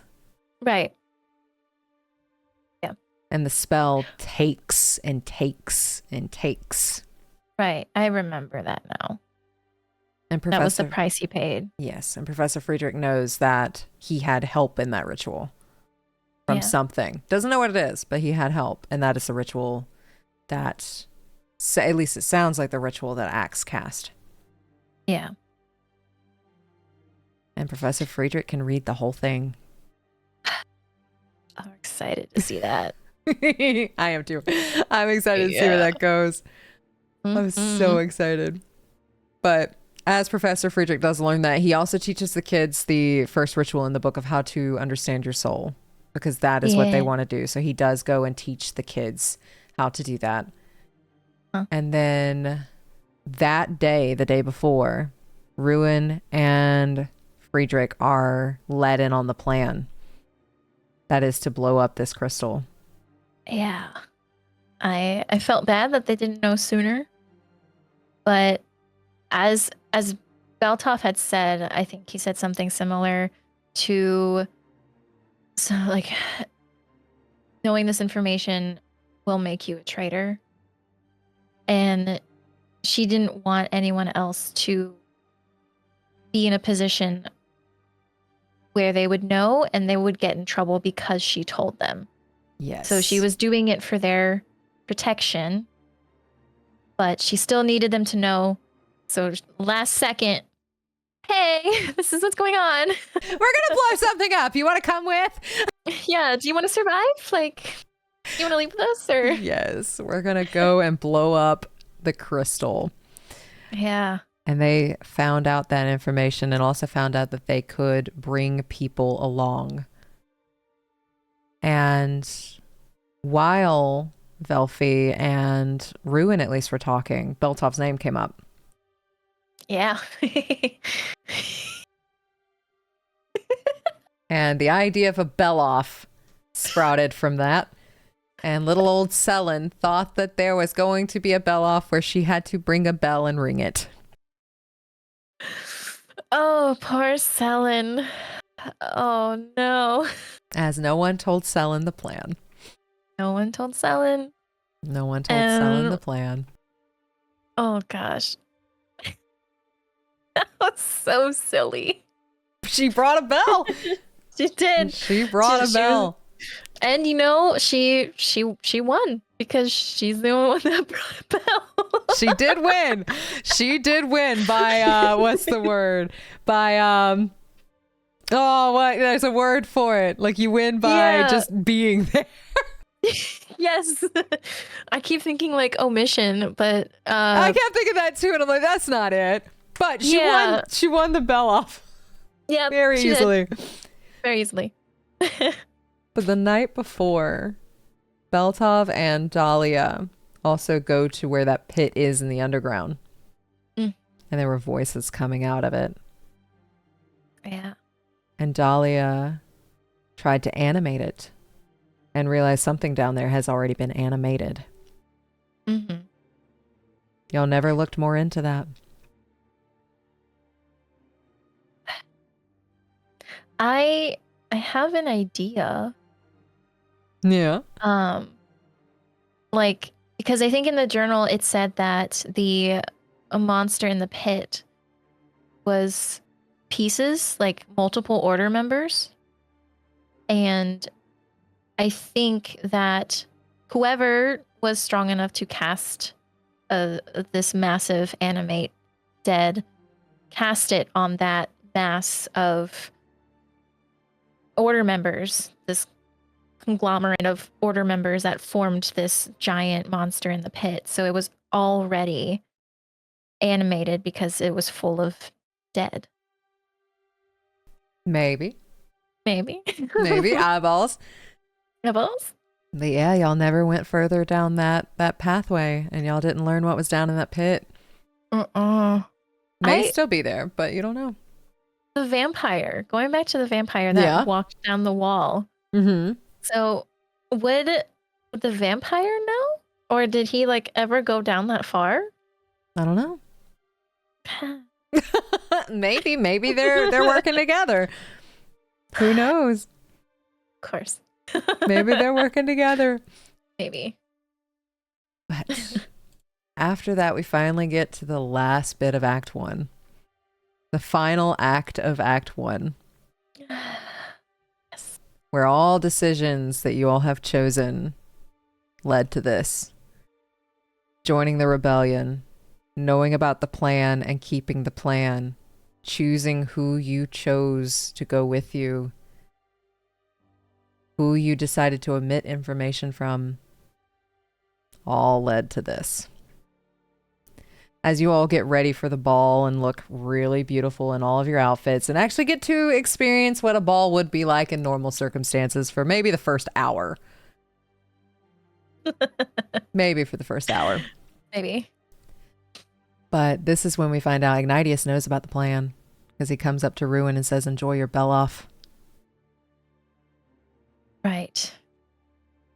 Right. And that's kind of why I think it was Chameleon that scried.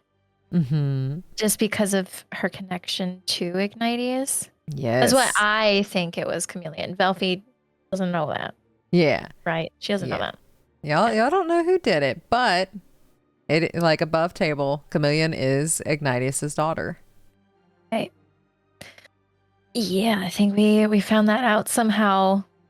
I think Dahlia was in the church. Yep, Dahlia was in the church, and she said, Chameleon said, "Papa doesn't have time for that." Right. Not Father Ignatius, which is very religious in nature. Yeah. Papa. Right. I was like, oh, it's an interesting way to call a priest. Papa. Papa. Papa. So yeah. Oh. Chameleon is Ignatius's daughter. That means there's a mother somewhere. That means that there is a mother, or was a mother somewhere. Was a mother. We don't know if it's past or present. But interesting. Then things go downhill very quickly as Antir leaves a bag in Velphie's hands and disappears, and Siren starts addressing the crowd. This is the first time Velphie has seen Siren. Everybody else has seen him at the balls before, but he always gives a little speech in the middle of the ball. And it's usually inspiring, which it turned out it started inspiring, but then just very quickly switched. And then he starts outing traitors that the Order has found within their ranks. And then sweet little Tilly. Siren brings out all the masks, and 2 of them are dragging her body with them. Oh. Poor Tilly. I loved Tilly. Yeah, she deserved better. Yes, she did. But Tilly wiped her own memory before she died. Yeah.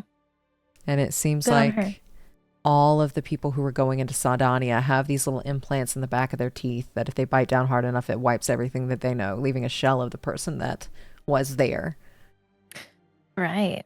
Because I think above table, at least I know, because we found out what Antir was doing.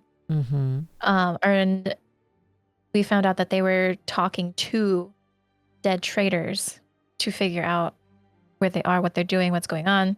Speak with dead. Speak with dead.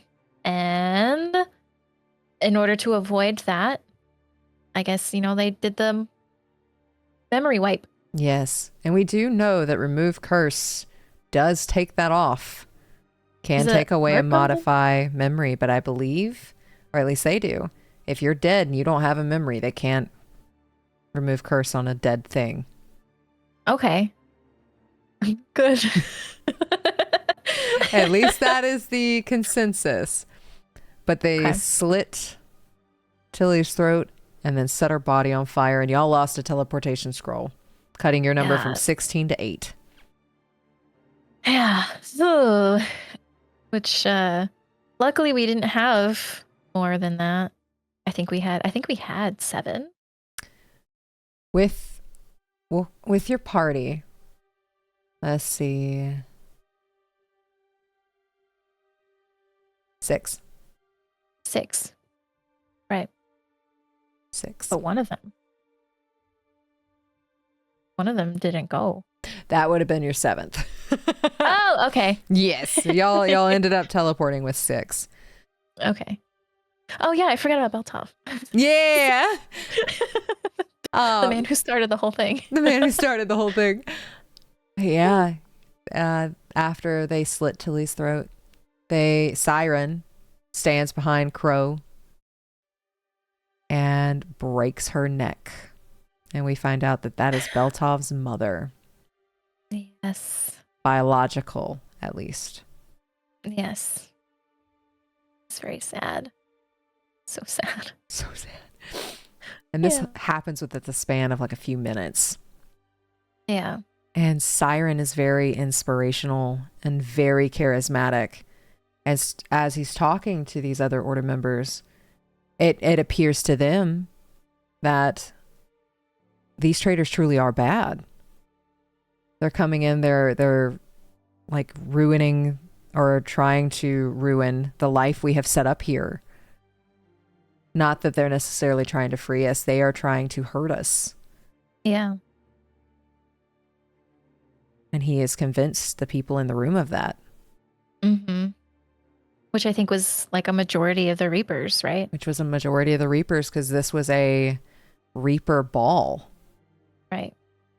There may have been a few that didn't agree, but people weren't being loud about it. Because what if they get put into the traitor pit too? Right. Interesting. And then Beltov, who Siren addressed as Beta. So in that moment, we find out that Beltov is one of the children of that monstrosity that has been created.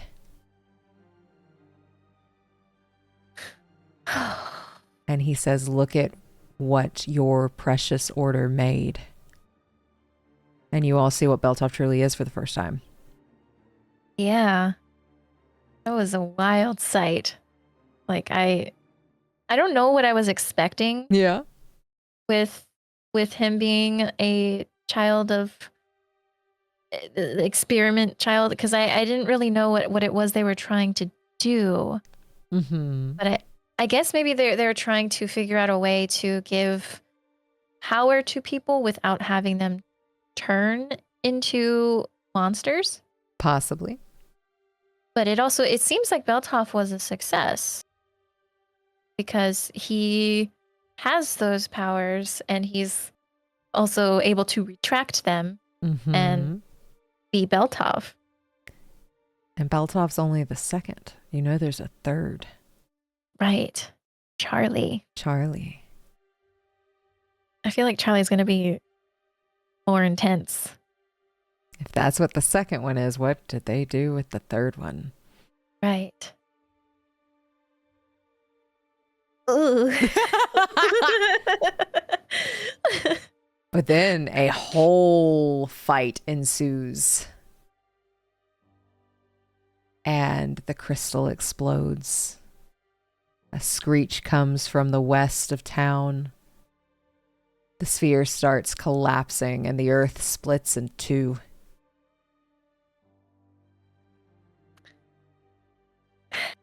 Yeah. It was like good, it happened, but also I was not expecting it to happen like that. Go ahead. I didn't think it would like tear the world apart. I don't think anybody expected it to tear the world apart the way it did. Yeah, that was a good surprise. It's like, oh my god, this is like literally groundbreaking. Yeah, Beltov and Tilly never mentioned that in their plan.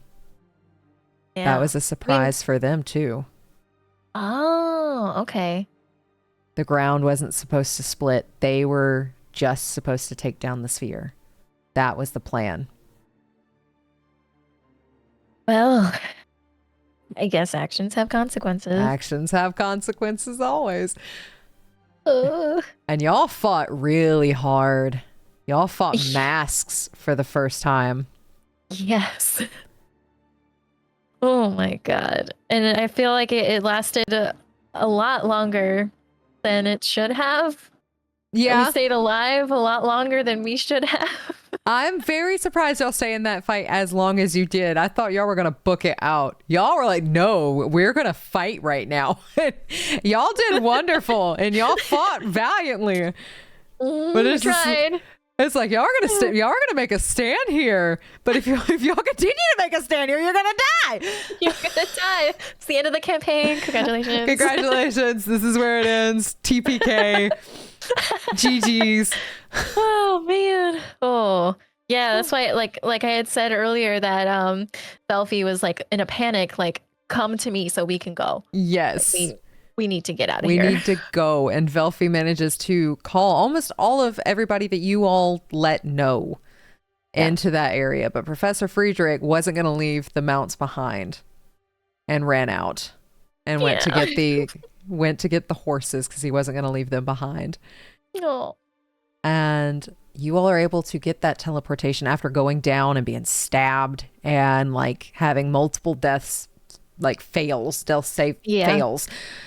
Y'all are able to get transported out of that area, but not without a cost, as a very high magical spell comes through.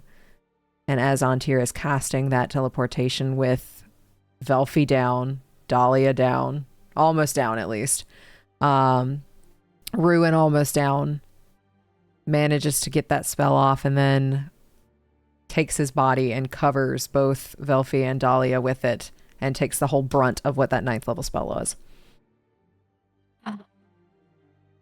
Like, thank you, but please don't do that again. Please don't do that again.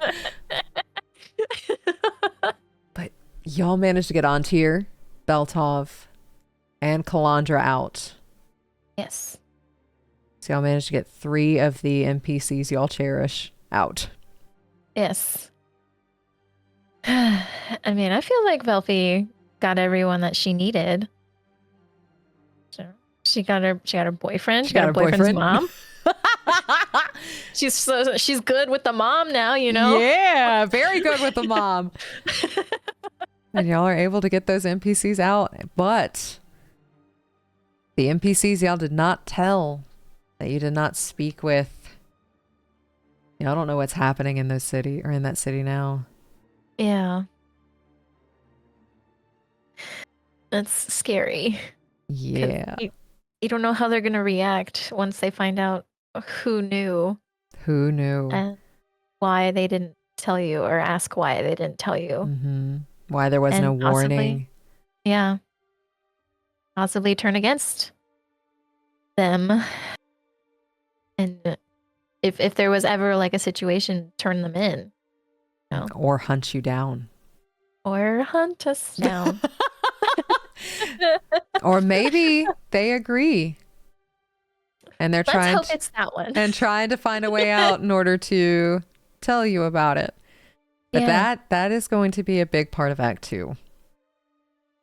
Is what is happening with those people in Sedonia that weren't told, that weren't given the chance to evacuate with the rest of you, that weren't notified of what was happening while the world was splitting in two. Yeah. That's going to be a big part of Act 2. But yeah, you all teleported. It's going to be fun. Yeah. It's going to be fun. It's going to be fine. Yeah. We got out. You got out. And Professor Friedrich made sure the Axe and Z knew where to go. Yeah. Contacted the kids and told them where to go. Yeah. Grabbed the horses and made his way to the Druid farm, where he found the whole farm had been evacuated. Yep. And it turns out that the Druid Grove, the Druid farm, has a teleportation circle permanently inscribed in the temple that leads to the resistance. Right. So supplying food to both sides. Supplying food to both sides turned out to be the way they escaped from the Druid farm. Thankfully, they all were saved because, I don't know what would have happened if we didn't have food. Yeah. And y'all took the time to talk to them about it and inform them, and they got out. That's true, yeah. We told Golmac and Kara about the crystals, and you know, I don't know. I feel like if once we told them, they may have asked questions to the curse breakers about what was going on, what was going to happen, which is what started having them evacuate. Yep. Maybe. Yeah, so like y'all's choices really changed what happened in the the Druid farm going forward. Yeah. So everything that happened, like, y'all played a part in. Yeah. It's so scary. Your choices have consequences. It's a butterfly effect game. Oh my gosh. But yeah, when y'all transported out and y'all teleported out, y'all had a dead on tier just hanging out there. Dead on tier. Dead on tier. Yeah. My boy. My boy. But y'all were able to revivify him. It was harder because he doesn't have a soul. Right. I thought that was really interesting. Because I guess there's like nothing there to kind of hang around. There's nothing there. It's just a body. It's just a body. And that's also a little bit of a foreshadowing for Velphie. Yeah. If something happens to her, she may not be able to come back. Protect the going through a crisis. Oh no. Oh my god. Do we know that it took a bit more, or that it wouldn't work the same way as a regular revivify with someone who had a soul? Like, were we able to glean that? I believe Dahlia would be able to, as she's the one that cast Revivify. But it Revivify is pretty instantaneous. This one took a bit because it doesn't know what to cling to without a soul. But he's fine. Y'all were able to revivify him. He's alive. And Velphie's father was just standing there waiting for everybody to come back. Oh my god, my dad was there. Dad was waiting for his daughter to come home. Yeah. Oh, so sweet. Oh, the reunion was great. Well, I guess at first it wasn't, because she kind of made him sad. You weren't there. And it's like, oh, yeah. That would hurt. That was great. I felt so bad. No, don't feel bad. That was good. I felt so bad. That was good. That was so good. That's okay. She rectified it, and now they're buds. Now they're buds in Act 2. Act 2, they're good. Yeah, y'all end Act 1 by Karis leading you all to the rebellion. where you all have to take this truth test. Golmac brought Friedrich in, and you all passed your truth test. Boy. And finally meet Seapear. Seapear.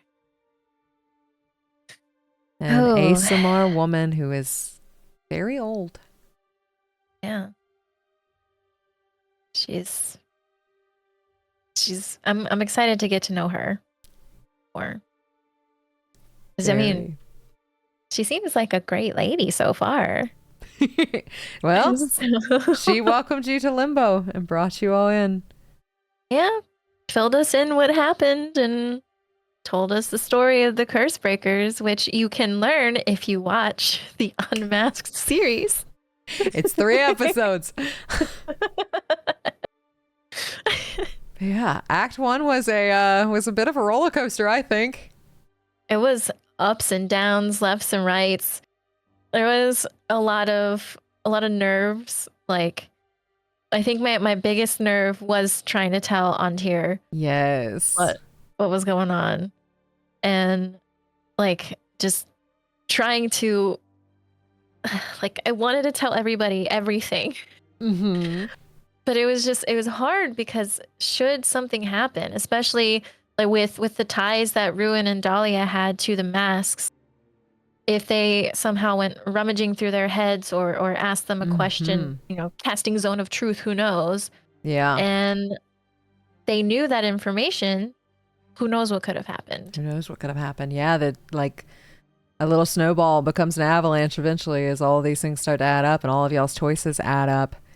And I personally think it's a beautiful story as to where you all are taking it and the choices you all are making and the like trials and tribulations you all are going through. And it leads for a very interesting story to see where you all are going. Yes, I 100% agree. Especially, we did our Cydonia portion, and now we're going through our Limbo portion. Yes. To see what happens with the resistance side. Yeah. What happens with Limbo? Are they really good people? Or is there something else going on? Or who knows? That's one of the things you will all get to decide. That's what we will get to decide. Who's the good guy? Who's the bad guy? Are they both bad? Are they both good? Or is there a good and a bad? It's true. Is this where our fight needs to be? Yeah. Yeah. Oh, I'm so excited. I'm really excited for Act 2. It's going to be a lot of fun. Yeah. It's going to be a lot of fun. So good. Oh, yes. And yay. I'm very excited to see where you all choose to go and how you all change the story and where you're going. Yeah. It's going to be really interesting. Like I said, especially with where we're going to learn more about what happened in the past. Yes. Start putting pieces together. Yes, I'm so excited to see what you all come up with. It's going to be great. Yes. But thank you so much for doing a recap of Act 1 with me. This was like a whole year in 3 hours. Yeah. Yeah, it was fun. It was really good, like going through everything again and kind of reliving all these events. It was fun. Yay! It was so much fun. So. I loved it. Yeah. I really enjoyed the conversation. And y'all, if you want to watch all of the episodes, they are available on YouTube and Spotify at LMNOP. And you can see all of our wonderful players and how this story developed just from the recap if you are interested. But this will satisfy if you just want to jump into Act 2 and see how everything develops in the first episode. Eyeballs. Eyeballs. But thank you again, Plumsies, for joining me. If y'all have not, you should definitely follow Plumsies on everything. Plumsies, where can we find you? You can find me on Twitch at Plumsies, or you can find me on Instagram and TikTok at Plumbutts. Plumbutts! Plumbutts! We love it. Yeah. But y'all, thank you so much for joining us for our recap. We hope to see you again for the rest of Act 2. If this is the kind of content you enjoy, please press that like button, subscribe, ring that bell that we get notified when the rest of Act 2 starts coming out. But until then, we will see you later. Bye!